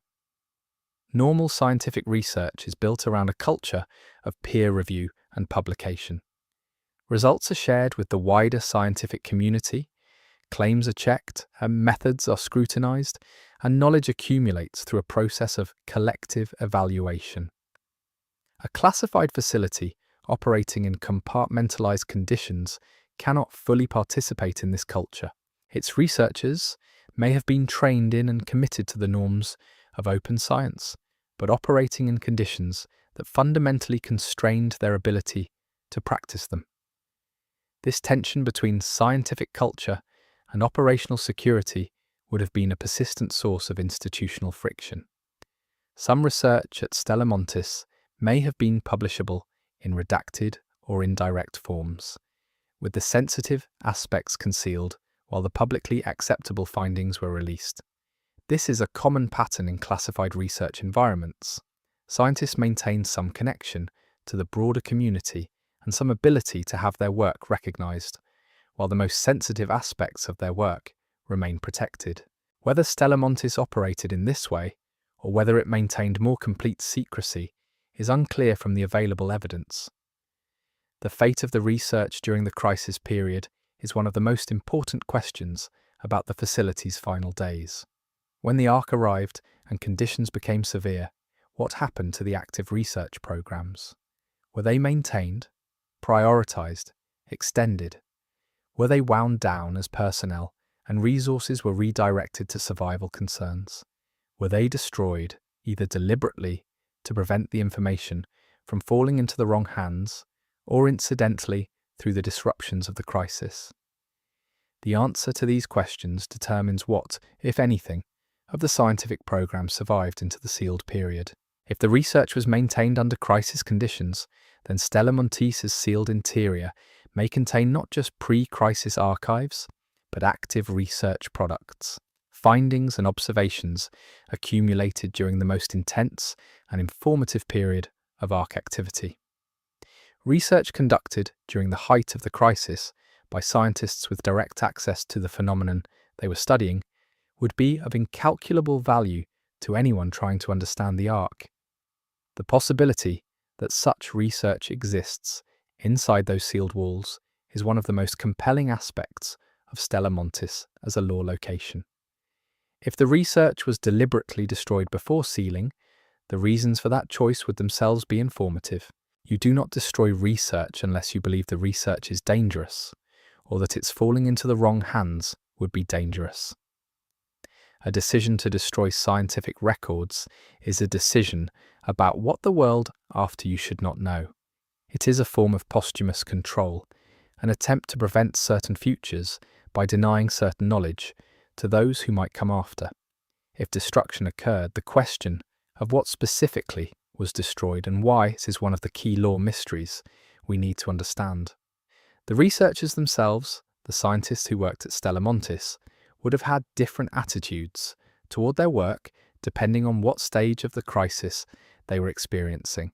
Early in the Ark period, there would have been enormous scientific excitement about studying a genuinely novel phenomenon. The opportunity to be among the first to systematically investigate something so significant would have been professionally galvanizing. As conditions deteriorated, that excitement would have been tempered by fear and uncertainty. In the final period, whatever motivation remained to continue the work would have been sustained by belief in its importance, or by the simple momentum of ongoing habit, or by a specific conviction that completing the work was the most important thing they could still do. The legacy of the research at Stella Montis is part of what makes the facility so significant in the Ark Raiders lore. If the research programs there produced meaningful understanding of the Ark, of biological or informational preservation techniques, or of other scientific questions relevant to rebuilding or surviving in the changed world, then that legacy has practical value for the present. Whoever can access Stella Montis and retrieve its research products would be gaining a significant advantage in terms of understanding and capability. The sealed nature of the facility thus creates a specific kind of tension. The information is preserved, but it is also inaccessible. The value is there, the access is not. The relationship between the research programs and the preservation mission is one of the most interesting interpretive questions in this chapter. Were the two things separate, one group doing research and another group focused on preservation, or were they integrated, with the research itself being conducted in service of the preservation mission? If integrated, then the research was not abstract knowledge production, but applied work with a specific practical goal, making the preservation effort more effective, identifying what most needed to be preserved, developing the techniques needed to preserve it under the available conditions.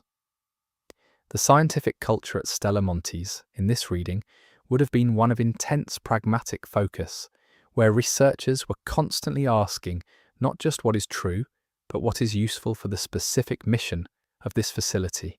That kind of culture is different from the exploratory, curiosity-driven culture of academic research. It is closer to the results-oriented culture of applied research and engineering. The combination of high scientific capability with a specific applied mission focus would have produced a particular kind of intellectual environment, one that was productive in certain directions and constrained in others. The interdisciplinary character of the work at Stella Montis is another dimension worth considering. Preservation at this scale requires expertise across multiple domains: biology, chemistry, information science, environmental engineering, logistics, and likely many others. Scientists from different disciplines working in close proximity, sharing infrastructure and institutional resources would have created opportunities for interdisciplinary insight that would not have emerged in more siloed environments. Some of the most significant findings at Stella Montis, if significant findings were made, might have emerged from precisely these kinds of cross-disciplinary interactions. The question of what the research programs produced in terms of physical artifacts is relevant to understanding what the sealed interior might contain. Scientific research produces documents, data, physical samples, equipment, and sometimes manufactured objects, devices, or materials created in the course of the research. If Stella Montis housed active programs, the interior would contain all of these things: documents and data storage media, physical samples of biological or geological materials, laboratory equipment and instruments, and potentially objects whose nature reflects the specific programs being conducted. The inventory of what is inside Stella Montis is, in a very real sense, a map of the research programs that were running there. I want to close this chapter with a thought about what the phrase "lost ambitions" really means in the context of the research programs at Stella Montis. Ambitions in science are not just goals. They are visions of what is possible, what knowledge can do, what understanding can enable. The scientists at Stella Montis had specific visions of what their work could achieve, not just answers to specific questions, but transformative understanding that would change the basis on which humanity related to the challenges around it. Those ambitions were lost, not abandoned by choice, but lost to the circumstances that overtook the facility. The research is still there, presumably. The vision that drove it is the thing that was lost, in the sense that the people who held it and pursued it are gone, and the world that would have made use of their findings is not there to receive them. Chapter 6. The Ark arrives. The moment when the Ark's reality became undeniable for the people of Stella Montis was a specific moment, even if we cannot date it precisely. Before that moment, whatever the facility was doing, it was doing it in a world that, however anxious and unstable, still functioned according to familiar rules. After that moment, everything was different, and the choices made in response to that difference ultimately determined what Stella Montis became.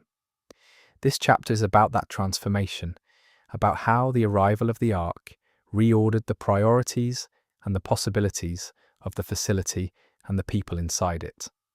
The Ark, as it is presented in Ark Raiders, is not a single event.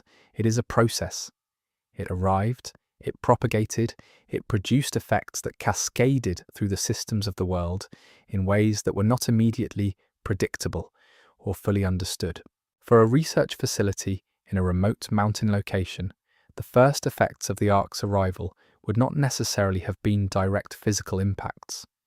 They would have been disruptions to the external connections that the facility depended on: communications, supply chains, personnel rotation, institutional oversight from the bodies that funded and directed the work. The disruption of external communications would have been one of the earliest and most disorienting effects experienced at Stella Montis. A facility accustomed to regular contact with the outside world, with its institutional backers, with the broader scientific community, suddenly finding its communications degraded or interrupted would have faced an immediate crisis of information. What was happening outside? How widespread and severe were the disruptions? Was the institutional structure that supported the facility still intact? Who had authority over decisions that needed to be made in response to the changing situation. These questions would have been urgent and increasingly unanswerable. The people at Stella Montis who were most aware of what the Ark represented would have had a specific and difficult experience during this early phase. Scientists who had been studying the phenomenon or who had access to information about it would have understood, potentially before the broader population of the facility, that the disruptions they were experiencing were not temporary and would not resolve through normal means. The gap between their level of understanding and the understanding of colleagues who had not been privy to the relevant information would have created internal tensions that were difficult to manage. The institutional response to the Ark's arrival would have been shaped by the specific command structures in place at Stella Montis. If the facility had a clear chain of command, and that chain remained intact as outside communications degraded, decisions could be made consistently. If the chain of command broke down, either because the people at the top of it could no longer be reached or because the authority structures were challenged internally, then the facility would have had to develop new decision-making processes under conditions of extreme stress.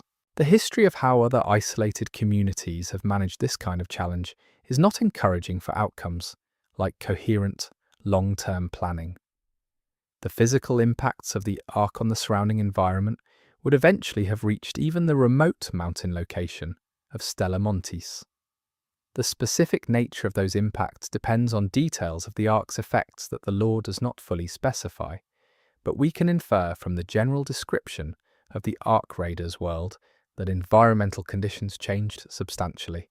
Whether those changes reached into the high mountain environment in ways that directly threatened the facility, or whether the altitude provided enough separation from the most severe effects, would have been a critical, determining factor in the facility's ability to continue operating. The supply chain implications of the Ark's arrival would have been immediately serious. Stella Montis, as a facility in a remote location, was fundamentally dependent on regular resupply for consumables. Food, fuel, laboratory materials, medical supplies, spare parts for equipment. If the distribution networks and transportation systems on which those supplies depended were disrupted by the Ark's effects, the facility's ability to sustain operations would have declined according to a timeline determined by its stored reserves. How long those reserves could sustain the facility, and how quickly the personnel realized they were facing a permanent rather than temporary supply disruption, would have shaped the decision-making in the initial Ark period. The people managing Stella Montis would have had to make decisions very quickly about how to allocate diminishing resources. Continuing all research programs at full capacity would have depleted resources faster, but might have been justified if the research was producing results relevant to understanding or surviving the crisis. Reducing or suspending some programs to extend the facility's operational life was a different kind of choice, one that acknowledged the possibility of a prolonged crisis but traded current productivity for future survival. These triage decisions are among the most consequential that any institution faces in a crisis, and the specific choices made at Stella Montis would have reflected the values and priorities of whoever was making them. The emotional reality of the Ark's arrival for the people at Stella Montis is something that the law does not directly address, but which is vividly imaginable. Fear would have been the dominant emotional register, tempered in different people by different degrees of denial, determination, resignation, and hope. People who had families outside the facility would have been desperate for news of them. People without outside connections might have been more focused on the immediate situation within the facility. Scientists accustomed to thinking in terms of long-time horizons and large-scale phenomena would have been processing the crisis differently from logisticians or security personnel focused on immediate practical concerns. The question of whether personnel attempted to leave Stella Montis after the Ark arrived is one that connects the human emotional reality to the institutional decisions being made. If individuals or groups tried to leave, what happened? Were they allowed to go? Were they prevented? Did they succeed in reaching the lower regions? Or did conditions outside make that impossible or fatal? The possibility that some people left during the initial crisis period and the possibility that some people tried and failed are both consistent with the last occupants' framing in the law.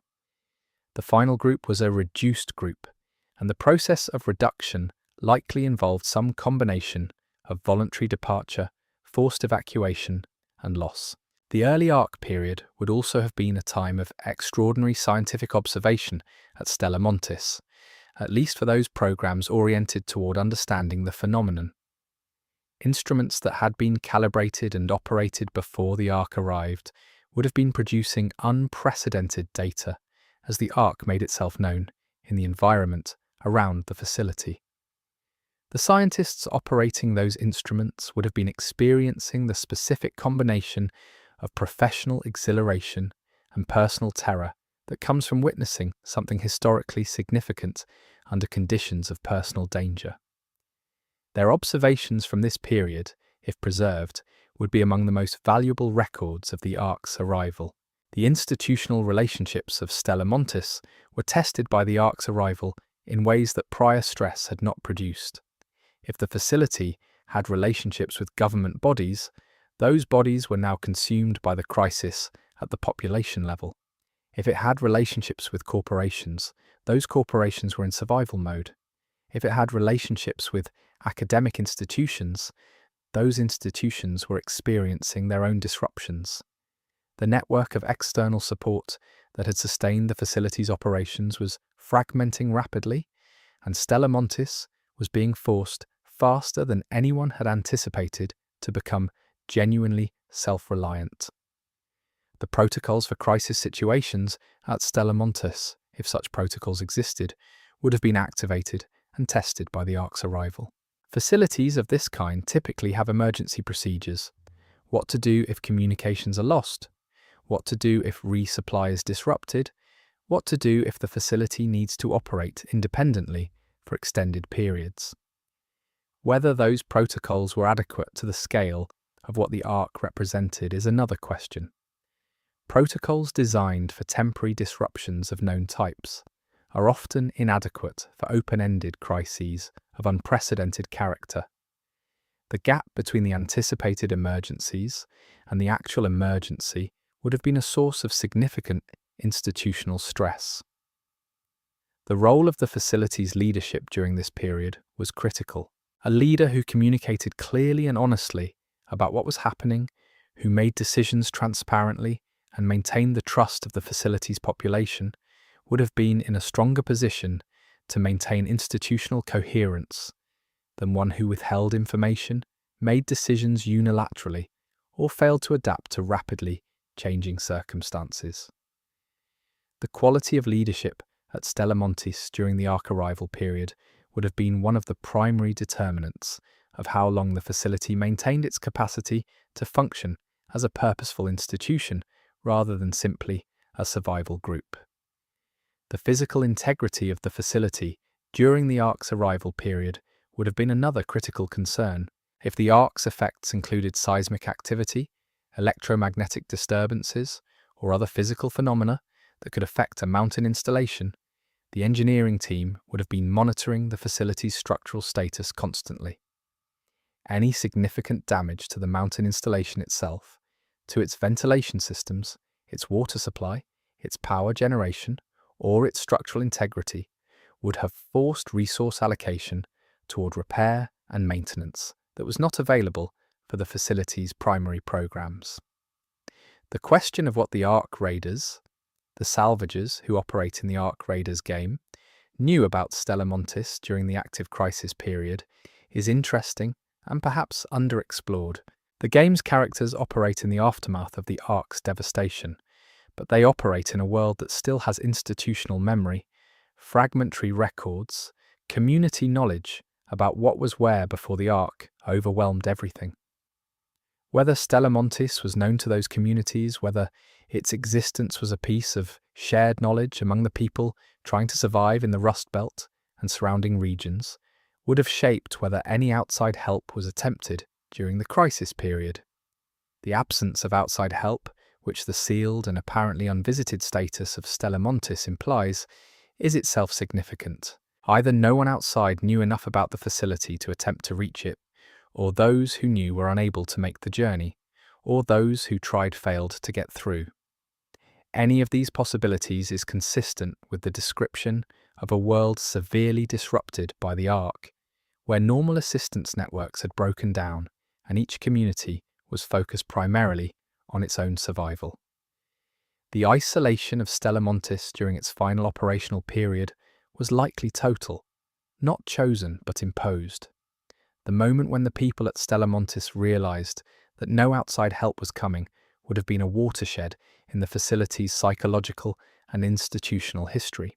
Before that realization, decisions could have been made with at least the hope of eventual external support, of relief, of resupply, of connection with the structures of the outside world. After that realization, the calculus changed completely. The facility's resources were all it had. The people inside were all who would ever be there. Whatever was accomplished or preserved within Stella Montis would have to be accomplished and preserved entirely through the resources and capabilities already present. This shift in psychological context from a facility that was part of a larger network to one that was completely autonomous would have transformed the decision-making culture of the institution. With no external authority to defer to and no external assistance to expect, the people at Stella Montis would have had to make all of their own decisions about priorities, resource allocation, and ultimately about when and whether to continue operations versus focus entirely on survival. The weight of those decisions, without external support or guidance, would have been extraordinary. The Ark's direct physical presence in the region around Stella Montis adds another layer to all of this. The game presents Ark elements as active threats in the environment, not just as historical phenomena, but as present dangers. If Ark units or Ark-related phenomena were active in the mountains around Stella Montis during the facility's final operational period, then the threat to the facility was not just the indirect effects of civilizational disruption, but direct physical danger from Ark elements operating in proximity. This possibility gives additional urgency and specific character to the decision to seal. Sealing against Ark presence would be a very different thing from sealing against other humans or against environmental contamination. Ark elements, as presented in the game, have specific characteristics and capabilities that would shape what an effective seal needs to accomplish.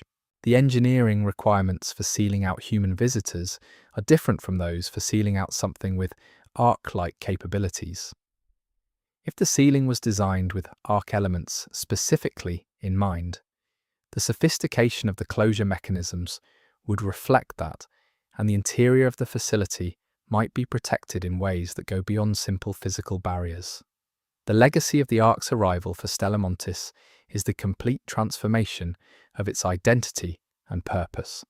Whatever the facility was before the Ark arrived, it became something different in the Ark period. A refuge, a fortress, a vault, or some combination of all three. The research programs that had defined its institutional identity were subordinated to the more immediate demands of survival and preservation. The ambitions that had motivated its construction were first adapted, then reduced, then lost. And finally, at some point after all of this, the decision was made to seal, to close the mountain, to lock away whatever remained of both the facility's programs and its people. That sealing is the subject of our next chapter, and it is perhaps the most important moment in the entire history of Stella Montis. Chapter 7. Desperate Measures. Between the Ark's arrival and the final sealing of Stella Montis, there was a period of improvisation and struggle that the lore only hints at, but which clearly occurred. The facility did not go from normal operations to permanent closure in a single step. There were intermediate stages, decisions made under pressure, resources managed against a declining baseline, relationships strained and reshaped by the specific pressures of extended crisis. This chapter focuses on what those desperate measures might have looked like and what they tell us about the people who took them. The first category of desperate measures would have been operational, decisions about which programs to continue and which to suspend as resources became constrained. This kind of triage is painful in any institutional context, but in a facility where different programs had different institutional champions and different resource requirements, it would have been particularly fraught. Researchers invested in programs that were being wound down would have resisted those decisions, argued for their program's continued relevance, potentially created conflicts with the leadership that was making the calls. The process of operational triage would have been emotionally and institutionally costly. Physical improvisation would have been another category of desperate measure. As supply chains failed and spare parts became unavailable, the technical staff would have been increasingly focused on extending the life of existing equipment through creative repair and maintenance rather than routine replacement.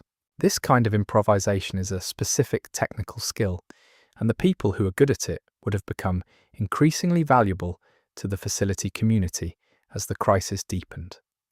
The ingenuity applied to keeping critical systems running under constrained conditions would have been one of the most important factors in determining how long the facility remained viable. Food management would have been a constant practical challenge during this period. A facility that had been receiving regular food supplies would have needed to transition to a management model based on fixed reserves, calculating how long those reserves would last, making decisions about rationing levels that were humane enough to maintain morale and functionality, but conservative enough to extend the viable period, was a specific kind of responsibility with enormous consequences. The person or committee responsible for food management at Stella Montis during the crisis period was making decisions that directly determined who survived and for how long. The management of human conflict within the facility would have been another category of desperate measure. Extended crisis periods in isolated communities consistently produce conflict. Disagreements about resource allocation, about decision-making authority, about the appropriate balance between current consumption and future conservation, about whether to attempt contact with the outside world or to focus entirely on internal management. All of these produce friction that, under normal conditions, would be managed through institutional structures and the availability of external relief. Under crisis conditions, those structures are stressed and external relief is unavailable, and the conflict must be managed through internal means. The medical situation in the facility during this period would have evolved in challenging directions. With resupply disrupted, medical supplies would have been declining. Common medications would have needed to be rationed. Conditions that would normally have been treatable might have become serious because the treatments were unavailable.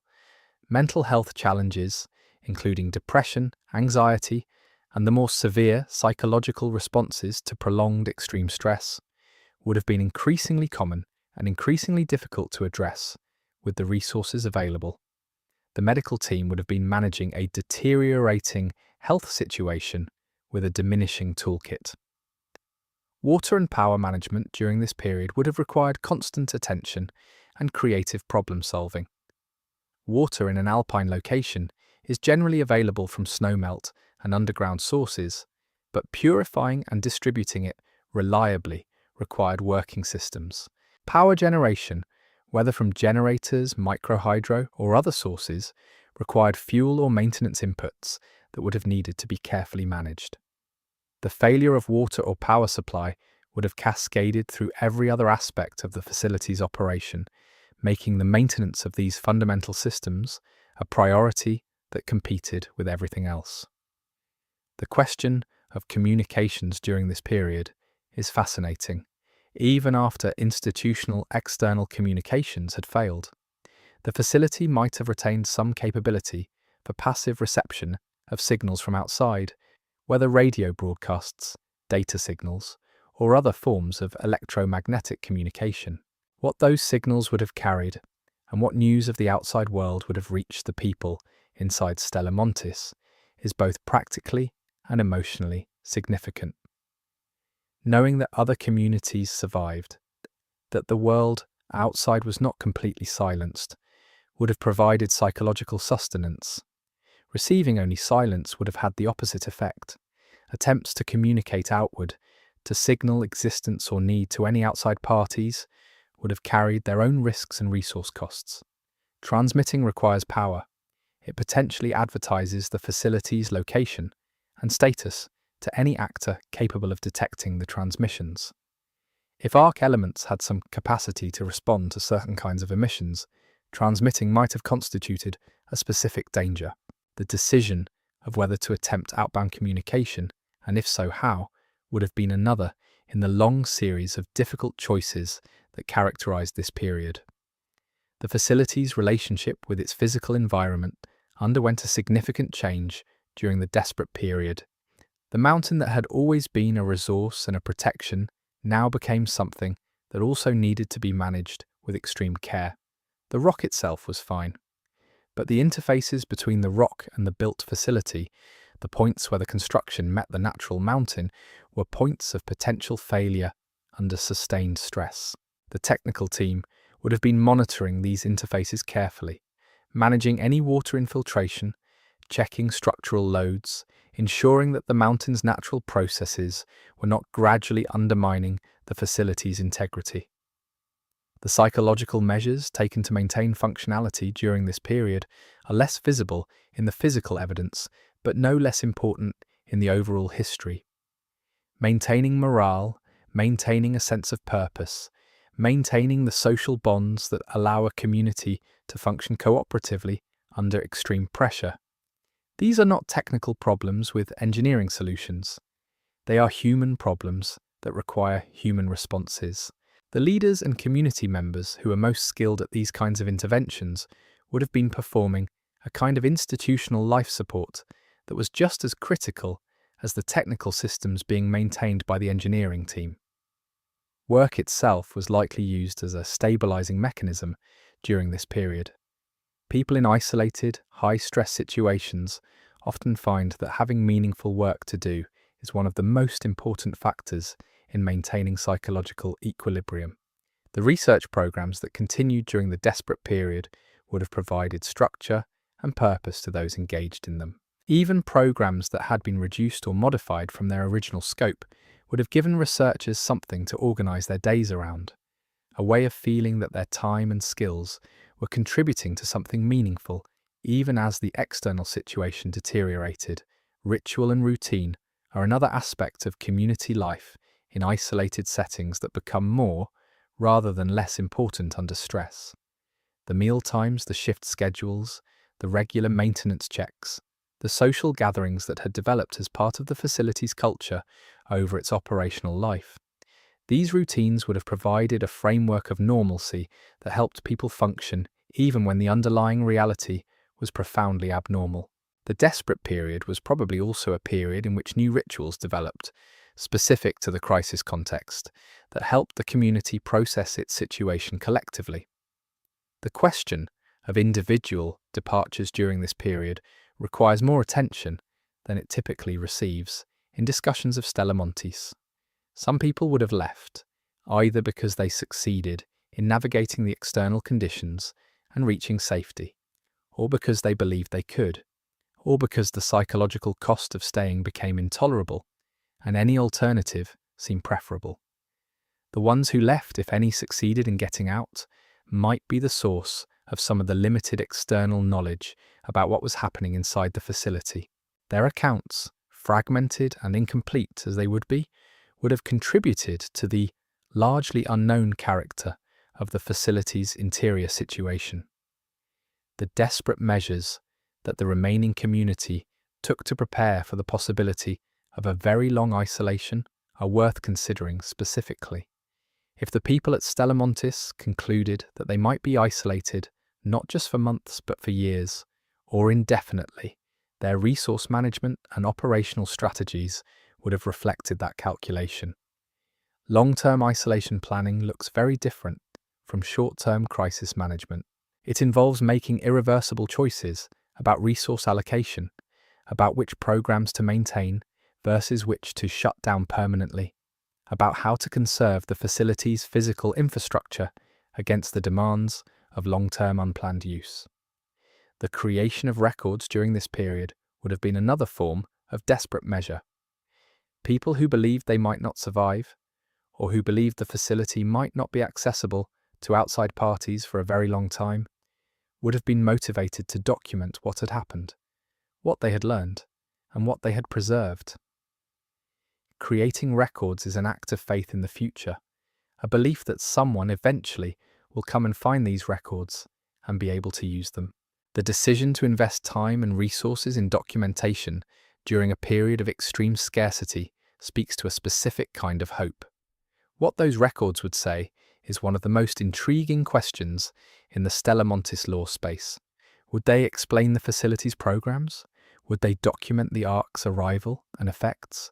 Would they provide instruction for accessing or using whatever was preserved? Would they contain warnings about the facility's contents, about conditions inside, about things that went wrong? A well-kept set of records from the desperate period would be extraordinarily valuable to anyone who eventually accessed the facility. Not just for the information it contained, but for the human story it would tell about what happened there. The question of whether desperate measures ultimately failed or succeeded is, in a sense, what the entire history of Stella Montis comes down to. The measures were desperate in context, improvised responses to a situation that was always worse than anticipated and never resolved through outside intervention. Whether they succeeded in preserving what needed to be preserved long enough for it to matter, and whether whatever was preserved is still accessible and intact, is the question that the sealed doors of Stella Montis leave unanswered.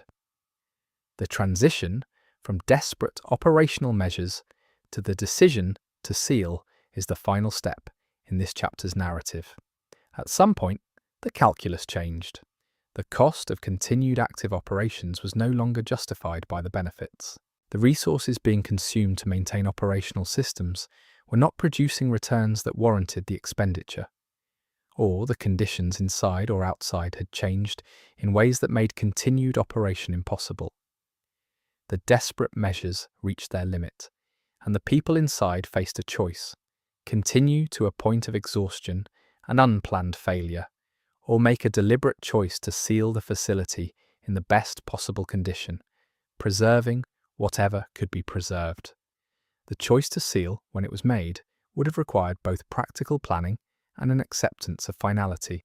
Practical planning, because sealing a complex facility requires specific actions in a specific order, shutting down systems that need to be shut down, preserving systems that need to remain running for long-term maintenance of the interior conditions, activating whatever security measures would prevent access from outside, documenting what was left and where.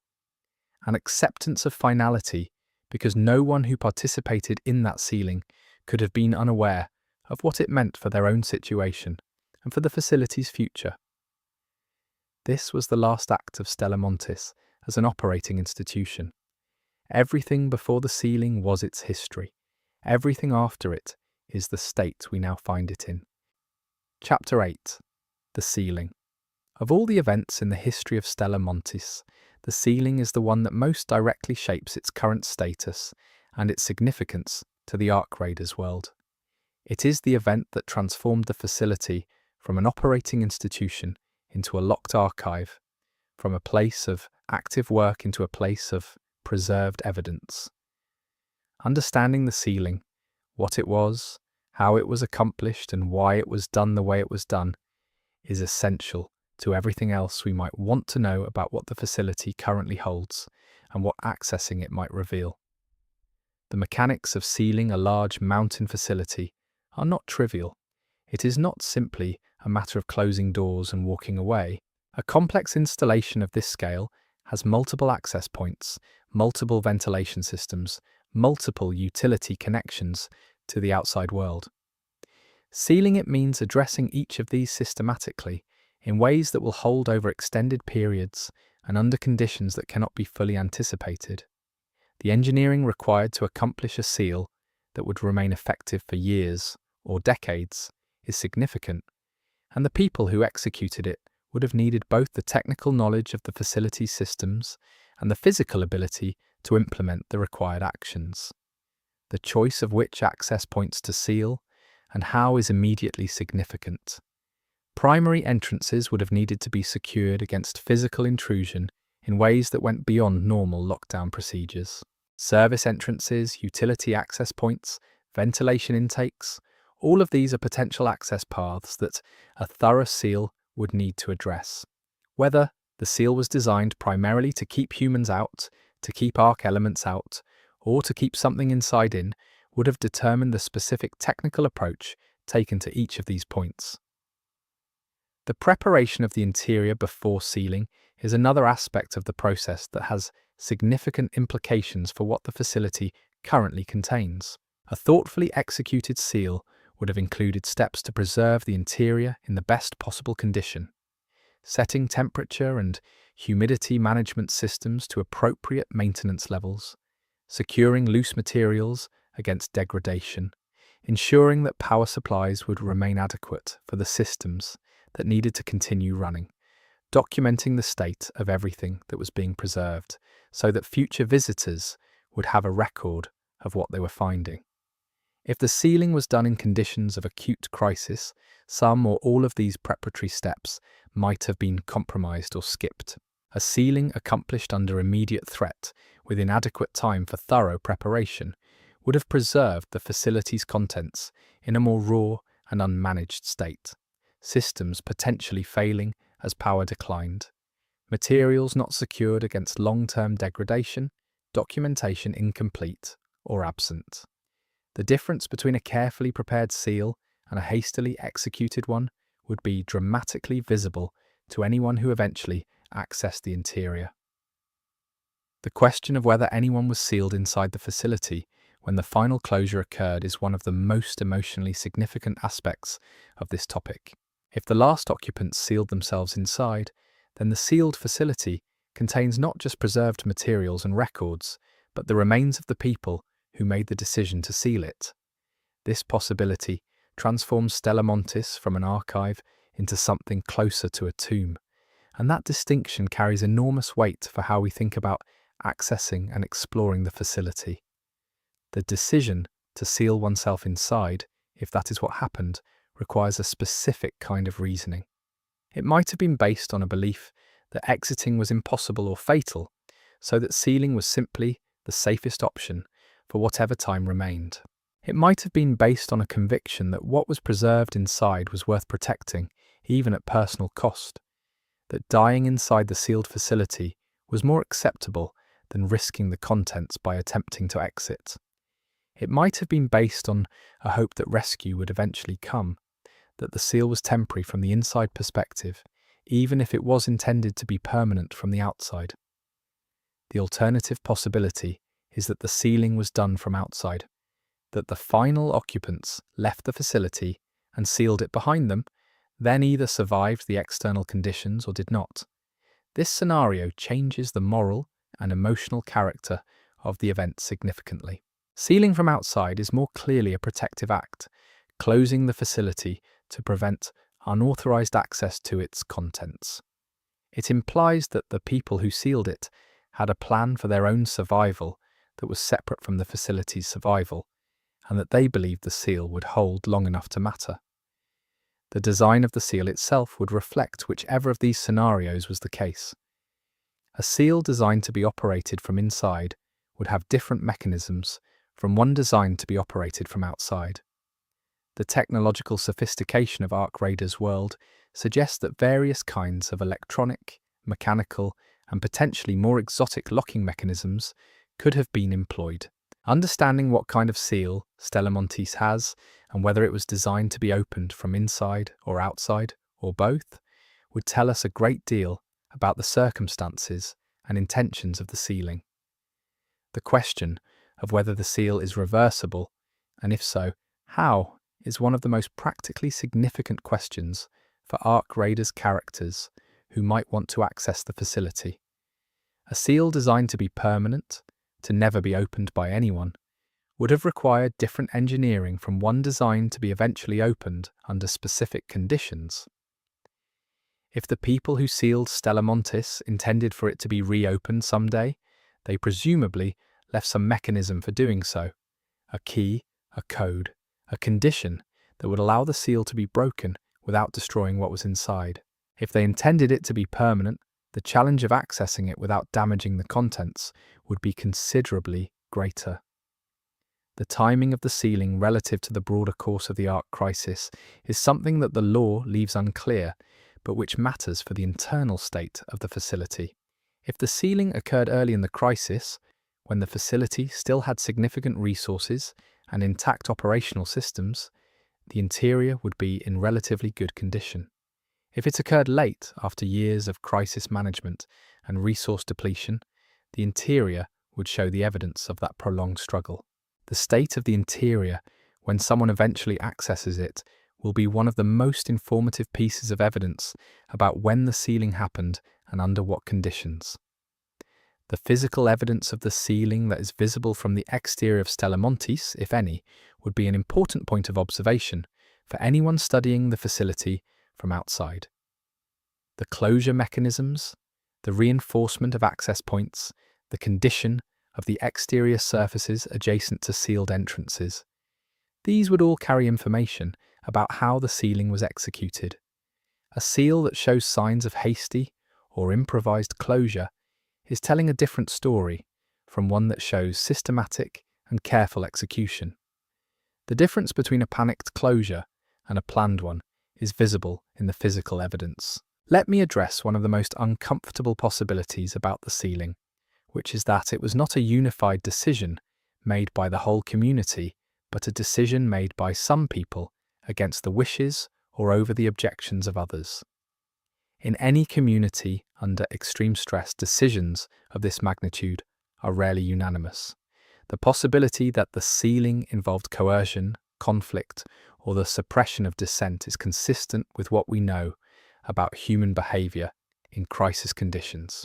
If the decision to seal was contested, and if that contest involved violence or other forms of force, then the interior of Stella Montis might contain evidence of that conflict, alongside evidence of the programs and preservation efforts. The moral weight of the sealing decision is another dimension that deserves direct acknowledgement. Whoever made this decision was choosing at minimum to cut off the facility's contents from any potential use by survivors in the immediate aftermath of the crisis. They were choosing that whatever was inside would not be accessible to help people who might have desperately needed what was stored there. Whether that choice was justified by the specific nature of what was being preserved, by the dangers of exposure, by the belief that the world was not ready for what was inside, or by some other reasoning, it was a choice with consequences for everyone who was not inside the sealed mountain. The fact that Stella Montis is described as having been sealed by its last occupants, rather than by some external authority, places the moral weight of that decision squarely on the people who were there. There is no government that ordered the closure, no superior institution that made the call. The people on the ground in the facility, facing the specific conditions of their moment, made a choice. Understanding that choice requires us to understand their perspective, their knowledge, their fears, and their values, all of which were shaped by everything that had happened in the facility's history up to that point. The possibility that the sealing was intended as a temporary measure, a way of protecting the contents until conditions improved enough for the facility to reopen, is worth taking seriously. Not every seal is intended to be permanent. A temporary seal makes sense in a world where the Ark crisis might eventually stabilize, or where rescue might eventually be organized. If the people inside believed they were buying time, not imposing permanent closure, then the seal might have mechanisms for eventual reopening that reflect that intent. The distinction between a temporary and a permanent seal is one of the most important things a careful observer could determine from the available evidence. The silence that descended on Stella Montis after the sealing is, in its own way, one of the most significant aspects of the facility's story. Before the seal, there was activity, research, maintenance, social life, the constant low-level noise of an inhabited institutional space. After the seal, that noise stopped. The mountain absorbed it. The cold and the rock preserved the silence, just as they preserved everything else. And in that silence, whatever the facility contains has been waiting. For how long is unclear, for what purpose is unclear. But the silence is there, and it has been there since the last door closed and the last lock turned. The sealing of Stella Montis is not just an architectural event, it is a statement about the world as the final occupants understood it. A world where the facility's contents needed to be protected from what was outside. A world where normal institutional operations could no longer be sustained. A world where the grand ambitions that had motivated the facility's creation had been reduced to the single, simpler ambition of preservation, of making sure that whatever had been gathered there survived. Whether that ambition was fulfilled is the mystery that Stella Montis poses to the present, and it is the mystery that the rest of this video is going to continue exploring. Chapter 9. What was left behind?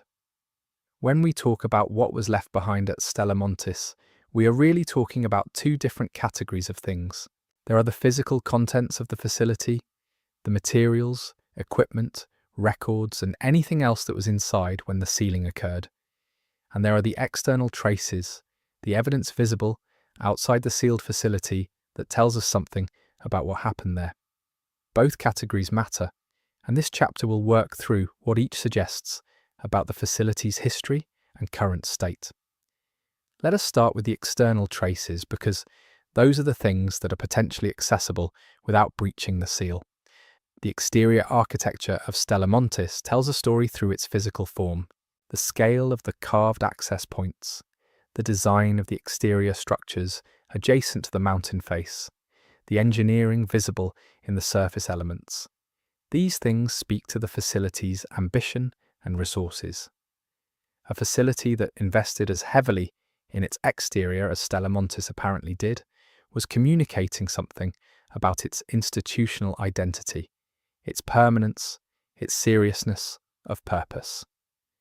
The condition of those exterior elements in the current state of the Ark Raiders world is also informative. Materials that have been exposed to alpine conditions for an extended period without maintenance will show specific patterns of weathering and degradation. The rate and pattern of that degradation can give rough indications of how long the facility has been inactive, or more accurately, how long its exterior has been without maintenance attention. Comparing that evidence to what we know about the timeline of the Ark crisis gives us another data point for understanding when the sealing occurred. Any remaining equipment or infrastructure in the facility's exterior areas, access roads, vehicle storage, surface-level utilities, communications equipment would have been subject to the full impact of the post-Ark environment. In a region where Ark elements are active and conditions are severe, exterior equipment would have been exposed to whatever environmental and physical effects the Ark has produced. The state of this equipment is a window into both the facility's pre-sealing operational state and the severity of post-Ark conditions in this specific location. The approach to Stella Montis, the roads or paths that were used to supply and access the facility, is another external trace that carries information. Access infrastructure that was well maintained up to a specific point and then suddenly not maintained suggests a clear end of operations event. Infrastructure that shows signs of gradual deterioration over a longer period suggests a slower decline. The specific pattern of infrastructure decay around Stella Montis would help clarify the timeline and character of the facility's operational end. Moving to the interior, and acknowledging that this is necessarily more speculative, since we are discussing what the sealed facility might contain, let us think through the categories of material that were most likely preserved inside. The first and most fundamental category is whatever the facility's programs were specifically designed to preserve. If it was biological materials, those materials are somewhere inside, in whatever storage conditions were designed and maintained for them. If it was information archives, those archives exist in the facility's data storage systems and physical media libraries. If it was scientific equipment and research products, those are in the laboratory spaces. The condition of these preserved materials is a function of the ongoing conditions inside the sealed facility. If the sealing included functional maintenance of temperature control, humidity management, and power supply for critical preservation systems, then the materials might be in relatively good condition. If those systems failed after the sealing, either immediately or gradually, as power supplies depleted, then the materials would have been exposed to the ambient mountain conditions, which are cold and stable, but not precisely managed in the way that designed preservation systems would provide.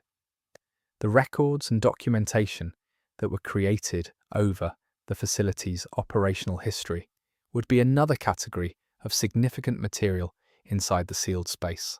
Institutional records, personnel files, operational logs, research notes, experimental data, communication records, the messages received from outside before communications failed, and any messages that the facility attempted to send.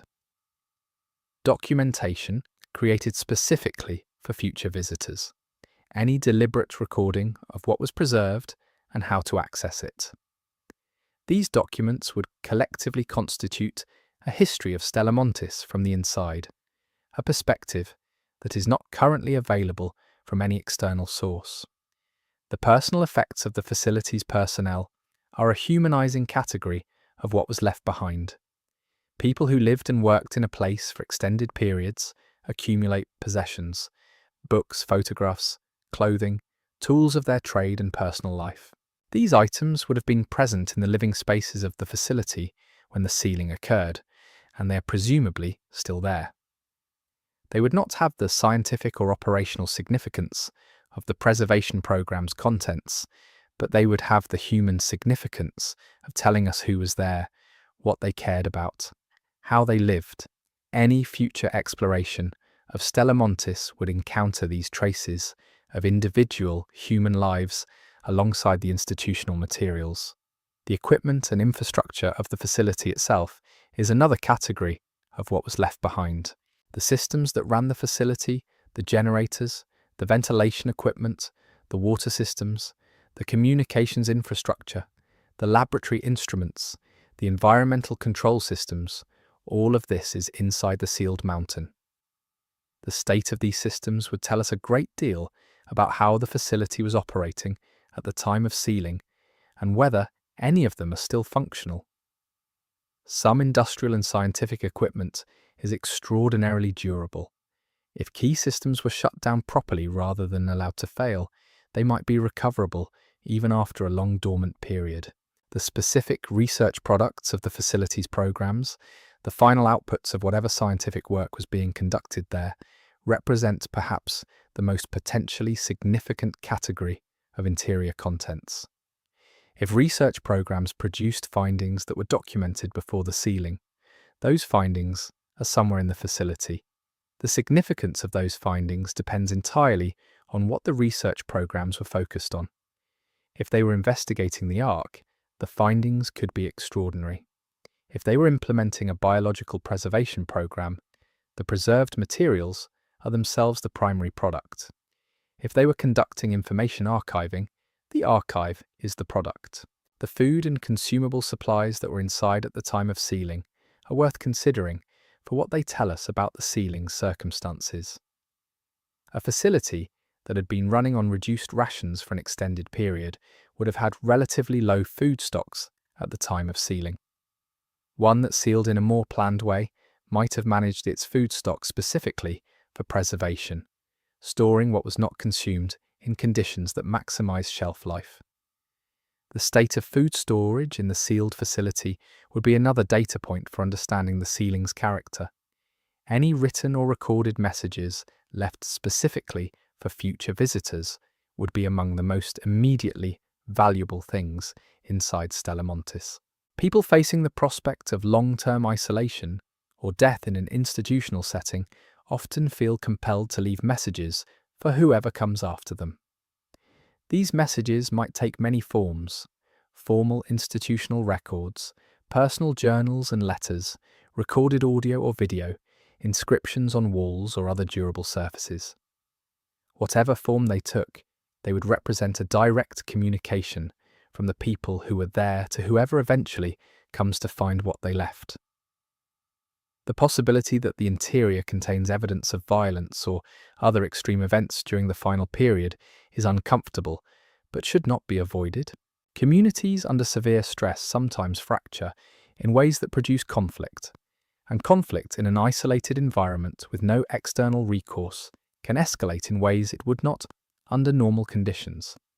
If the facility's final period included significant internal conflict, the physical evidence of that conflict would be preserved inside the sealed space. This is one of the reasons the largely unknown status of the interior is particularly difficult. We cannot rule out scenarios that reflect very badly on the human capacity to maintain cooperative behavior under extreme stress. The possibility of arc-related materials inside the facility is another significant dimension of what might have been left behind. If the facility was conducting research on the Ark, it might have preserved Ark artifacts, samples, or other materials relevant to understanding the phenomenon. The implications of sealed Ark-related materials being stored in a remote mountain facility are significant both practically, in terms of the dangers they might represent, and law-wise, in terms of what they might reveal about the nature of the Ark. This possibility gives the keep something in interpretation of the sealing additional force. The spatial layout of the interior, which areas were used for what purposes, would itself be a form of evidence when the facility is eventually accessed. Research spaces have characteristic features that reflect the kind of work done in them. Storage areas have designs that reflect the nature of what was stored. Living spaces have arrangements that reflect the social organization of the community. The physical organization of the interior would tell a story about how the facility was actually used, which might differ from its designed purpose in significant ways. The communications equipment inside the facility, and specifically any recorded transmissions or reception logs it might contain, would be extraordinarily valuable as historical evidence. If the facility was receiving communications from outside during the early Ark period, those communications would have given the inside personnel a window on events that were not directly visible from their mountain location. If they were attempting to transmit, those transmission logs would show what they were trying to communicate and to whom. The communications archive of Stella Montis would be one of the most historically significant pieces of evidence about the early Ark period that currently exists. The question of what was intentionally destroyed before or during the sealing is as important as the question of what was preserved. If certain materials were identified as too dangerous or too sensitive to leave behind, they might have been destroyed before the seal was closed. Evidence of destruction, whether through fire, deliberate mechanical damage to data storage, chemical treatment of biological materials, or other means, would itself tell a story about what the final occupants were most concerned about. The shape of what is absent can be as informative as the shape of what is present. The long-term stability of the interior environment, which depends on the continued function of its climate control and power systems, is one of the most practically significant questions about the facility's current state. An interior that has been stable for years at cold, consistent temperatures is a very different situation from one that has been exposed to fluctuating conditions as systems failed. The biological materials, the electronic storage media, the chemical compounds, all of these would have been affected differently by stable versus unstable interior conditions. Knowing the current state of the facility's environmental systems is crucial to knowing whether what was preserved is still preservable. The silence of Stella Montis from a communications perspective, its absence from any networks that might still be monitoring for signals in the post-Ark world, is itself a form of evidence about what was left behind. A facility with functioning communications equipment and power might have been expected to emit some kind of detectable signal, either deliberately or incidentally.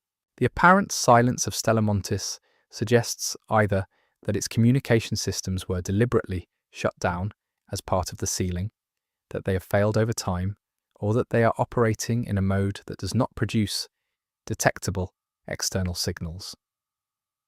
Any of these possibilities is consistent with the available evidence.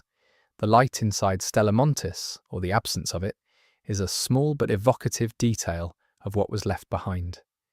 A sealed mountain facility with failed or shut down power systems would be in complete darkness. The preserved materials, the records, the personal effects, the evidence of the programs, and the people, all of it sitting in absolute dark in the cold of the mountain.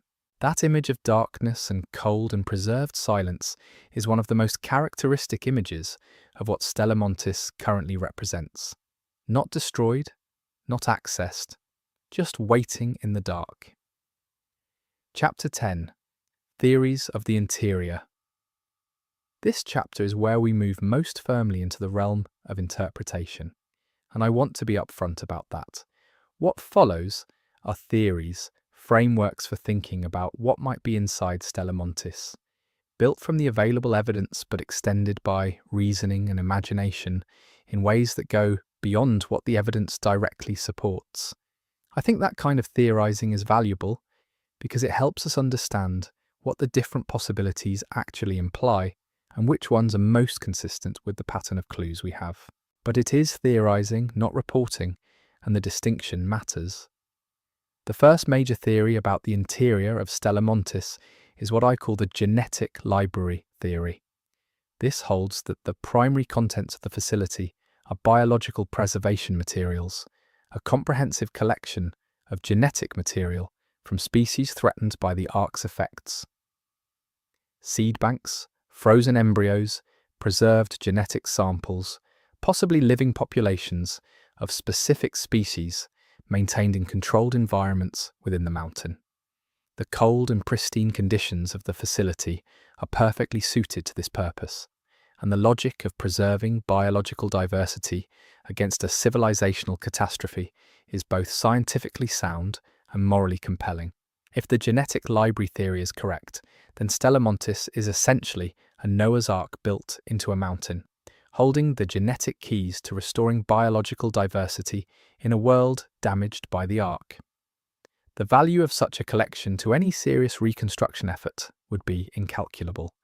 The ability to reintroduce species to environments where they had been lost, to provide agricultural seed stocks for communities rebuilding their food production, to preserve the genetic material of organisms that might have specific value for medicine, materials science, or other applications.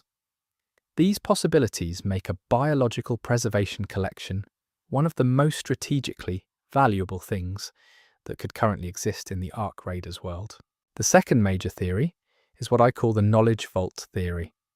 This holds that the primary contents are informational, a comprehensive archive of human knowledge selected for its value in rebuilding civilization after catastrophic disruption. Scientific and technical literature, medical knowledge, agricultural methods, construction techniques, historical records, cultural materials. The facility in this reading is a library in the most ambitious sense, designed not just to preserve knowledge for its own sake, but to provide a foundation for reconstruction. The knowledge vault theory is appealing because of its civilizational scope. If someone managed to collect and preserve the right categories of knowledge, their archive could genuinely serve as the foundation for rebuilding. Medical knowledge alone could save enormous numbers of lives in a post-Ark world where modern healthcare infrastructure has largely collapsed. Agricultural knowledge could enable communities to feed themselves more effectively. Engineering knowledge could allow infrastructure reconstruction at a pace that would otherwise take generations. The potential value of a comprehensive knowledge vault makes Stella Montis, in this theory, one of the most strategically important locations in the Ark Raiders world. The third theory is what I call the Ark Research Archive theory. This holds that the primary contents are the results of systematic scientific research on the Ark itself, conducted by the scientists at Stella Montis over the period of the facility's operation. Observational data on Ark behaviour, analysis of Ark artifacts or samples, theoretical frameworks developed to explain Ark phenomena, potentially findings about how the Ark responds to specific conditions or interventions. In this theory, Stella Montis is not primarily a preservation facility, but a research archive, and what it holds is understanding rather than things. The Ark Research Archive theory has the most dramatic implications for the Ark Raiders lore space. If the scientists at Stella Montis figured out something important about the Ark, whether about its nature, its vulnerabilities, its goals, or its mechanisms, then that knowledge is currently locked inside those sealed walls. The possibility that the key to understanding or potentially countering the Ark is sitting in a cold, dark, sealed mountain facility in northern Italy is an extraordinary premise for a video game, and the game's designers seem to understand that.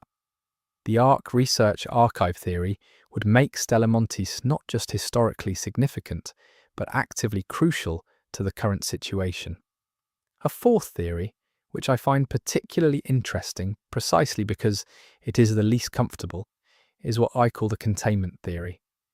This holds that the primary purpose of the sealing was not to protect what was inside from the outside world, but to contain something within the facility that had become dangerous. What that something might be is a question with multiple possible answers. An Ark-derived phenomenon that escaped from the research programs, a biological agent created in the course of the facility's work, a technology whose effects were more severe than anticipated. In the containment theory, Stella Montis is sealed not as a vault, but as a prison, and accessing it could release whatever is being contained. The containment theory gains some support from the language of the lore, particularly the phrase about what lies within being largely unknown. If the facility's contents were simply archives or preserved materials, you might expect more information to have leaked out from people who had worked there or had partial knowledge of its programs. The limited available knowledge about the interior could reflect deliberate information suppression by the institution managing the facility, precisely because the contents were something that needed to be not just physically contained, but also kept out of public knowledge. A fifth theory combines elements of several others and is perhaps the most realistic, which I call the hybrid mission theory. This holds that Stella Montis housed multiple parallel programs serving different purposes: biological preservation, knowledge archiving, Ark research, and potentially others. Each program operated with some independence, and the overall institutional mission was defined by the combination rather than by any single dominant purpose.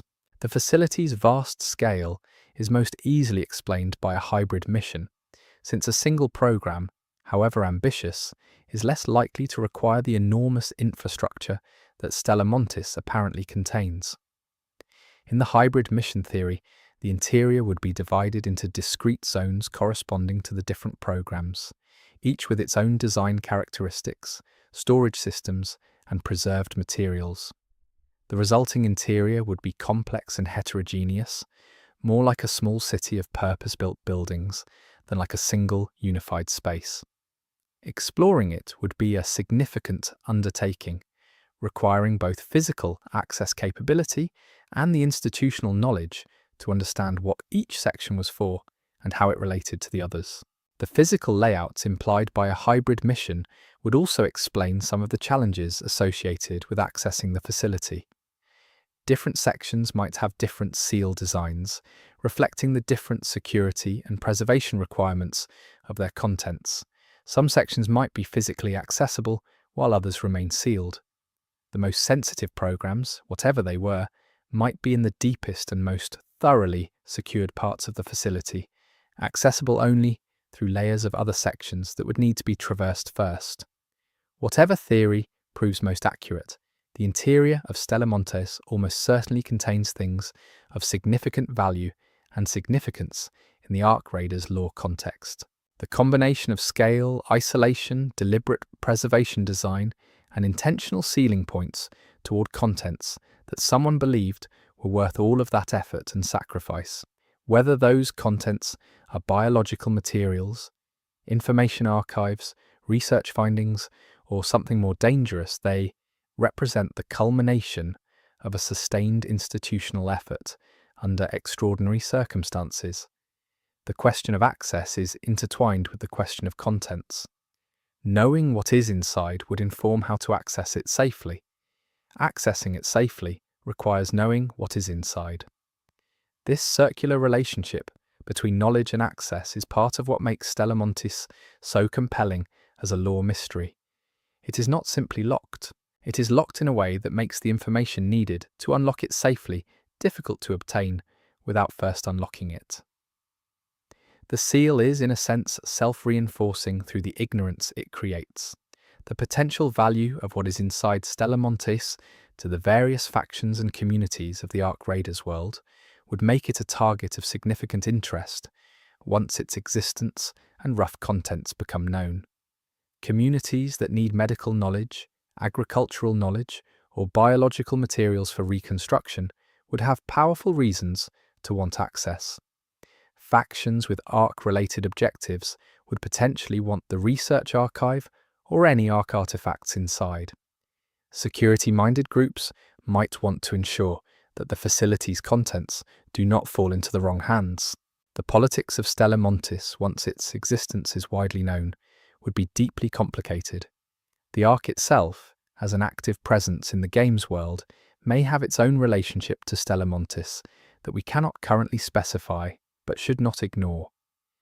If the facility conducted research on the Ark or contains Ark-derived materials, the Ark might in some sense be aware of or oriented toward the facility. The cold and the mountain provide physical isolation, but whether they provide any specific protection against Ark attention or activity is an open question.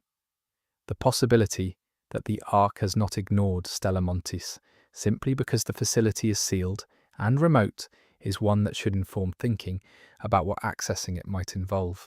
The interior of Stella Montis, however, one theorizes about its specific contents, represents a kind of concentrated potential that is rare in the Ark Raiders world. Most locations in that world are defined by loss, things that were and are no longer, capabilities that have been destroyed, knowledge that has been dispersed and lost. Stella Montis, if our understanding of it is roughly correct, is defined by preservation. Things that were and might still be, carefully kept in cold and dark and silence. Whether that preservation has succeeded, and whether what is inside can be recovered and used in the present, is the question that makes this facility such a compelling object of inquiry. Chapter 11. Stella Montis and the Rust Belt. The relationship between Stella Montis and the broader Rust Belt region is one of the most underexplored aspects of the facility's lore, and this chapter is going to give it the attention it deserves. The Rust Belt is not just a geographic descriptor in Ark Raiders. It is a specific kind of place with specific characteristics, and understanding how Stella Montis relates to that place tells us things about the facility that we cannot get from focusing on the mountain alone. The Rust Belt as a concept carries the weight of industrial history. These are regions that built their identity around manufacturing, extraction, and industrial production that experienced periods of prosperity tied to those industries, and that subsequently experienced the economic and social costs of industrial decline. The landscape reflects that history, factories that were once centres of employment, standing empty or partially demolished, infrastructure that was built for industrial-scale operations now serving much reduced purposes, communities that have been negotiating the transition from their industrial past for decades. In the specific regional context of northern Italy, the Rust Belt zone would reflect the history of northern Italian industry, which includes heavy manufacturing, chemical production, textile industries, and automotive manufacturing, among others. This is a region with a sophisticated and historically deep industrial culture, where the relationship between industrial work and regional identity has been central for well over a century. The decline of that industrial base in the pre-Arc period would have produced specific social and economic pressures that shaped the communities living in the area. Stella Montis, positioned north of this zone, occupies a different ecological and economic niche. The mountain environment above the Rust Belt is not an industrial landscape. It is a natural landscape, one that was shaped by entirely different forces and that has a relationship to the industrial activity below it that is defined primarily by contrast. The pristine quality that characterizes Stella Montis is, in part, a function of its distance from the industrial zone, far enough up the mountain to have been insulated from the contamination and degradation of the lower region. This contrast between the degraded industrial landscape below and the pristine mountain environment above was probably a significant factor in the choice of location for Stella Montis. A preservation facility needs its environment to be as far from industrial contamination as possible. The mountain above the Rust Belt offers exactly that separation, while remaining close enough to the populated and infrastructurally developed region below to be logistically reachable. It is the best of both worlds, pristine enough to be suitable for sensitive preservation work, accessible enough to be resupplied and staffed. The communities of the Rust Belt would have had a complex and evolving relationship with Stella Montis over the facility's operational history. In the early period, the facility would have represented an economic opportunity, employment for local workers in technical and support roles, contracts for local suppliers. The facility's presence would have been a stabilizing influence on an otherwise economically stressed community, providing jobs and resources that were not tied to the declining industrial base. This economic relationship would have created goodwill and loyalty toward the facility among the communities that benefited from it. As the Arc crisis deepened and the Rust Belt communities experienced its most severe effects, the facility's role in the regional imagination would have changed. For communities experiencing the direct devastation of Arc activity, the existence of a large, well-resourced installation in the mountains above them would have been a complicated presence. The facility would have represented both hope, the possibility that it could provide some form of assistance, and frustration if that assistance was not forthcoming. The relationship between Stella Montis and the valley communities in the crisis period would likely have been strained in ways that went beyond the relatively straightforward economic relationship of earlier times. The question of whether Stella Montis provided any direct assistance to Rust Belt communities during the Arc crisis is one that the law leaves open. A facility focused on long-term preservation might have been reluctant to deplete its resources on short-term relief, even if those resources included things that could have helped communities in immediate need. The tension between the facility's long-term preservation mission and the immediate human needs of the communities below would have been a moral and institutional challenge of the first order for whoever was making decisions inside the mountain. If the facility chose preservation over relief, the communities below would eventually have faced the reality that Stella Montis was not going to help them in the ways they needed. That realization, if it occurred, would have transformed the facility's image from potential savior to something more ambiguous. In the lore of the Arc Raiders world, where survivors are navigating a landscape of broken promises and failed institutions, Stella Montis's apparent non-responsiveness during the crisis period would be one more institutional failure to process. The Rust Belt itself, in the current state of the Arc Raiders world, is a contested and dangerous zone. Arc activity in the region has made it a salvagers territory, a place where the remnants of the industrial past are being extracted by people willing to risk the dangers that come with Arc presence. The relationship between this ongoing salvage activity and the sealed mountain facility above it is an interesting one. Salvagers working the Rust Belt would presumably know something about Stella Montis, at least in terms of its location and general nature. Whether they have made any attempts to access it, and what happened if they did, would be valuable contextual information. The geography of the approach to Stella Montis from the Rust Belt below is also relevant. The mountain roads and paths that would have been used during the facility's operational period to bring supplies and personnel up from the lower region would pass through the terrain between the industrial zone and the alpine environment. That terrain, in the current state of the world, would be a combination of post-industrial, abandonment, arc-affected zones, and the natural mountain environment. Reaching Stella Montis from the Rust Belt would be a significant undertaking, not because of the facility's own security, but because of the conditions of the terrain between them. The Rust Belt region also potentially contains records and evidence about Stella Montis that are not within the facility itself. Businesses that supplied the facility, employment records of workers who commuted up the mountain, official documents from regulatory bodies that may have had oversight responsibilities, personal accounts from former workers living in the valley communities.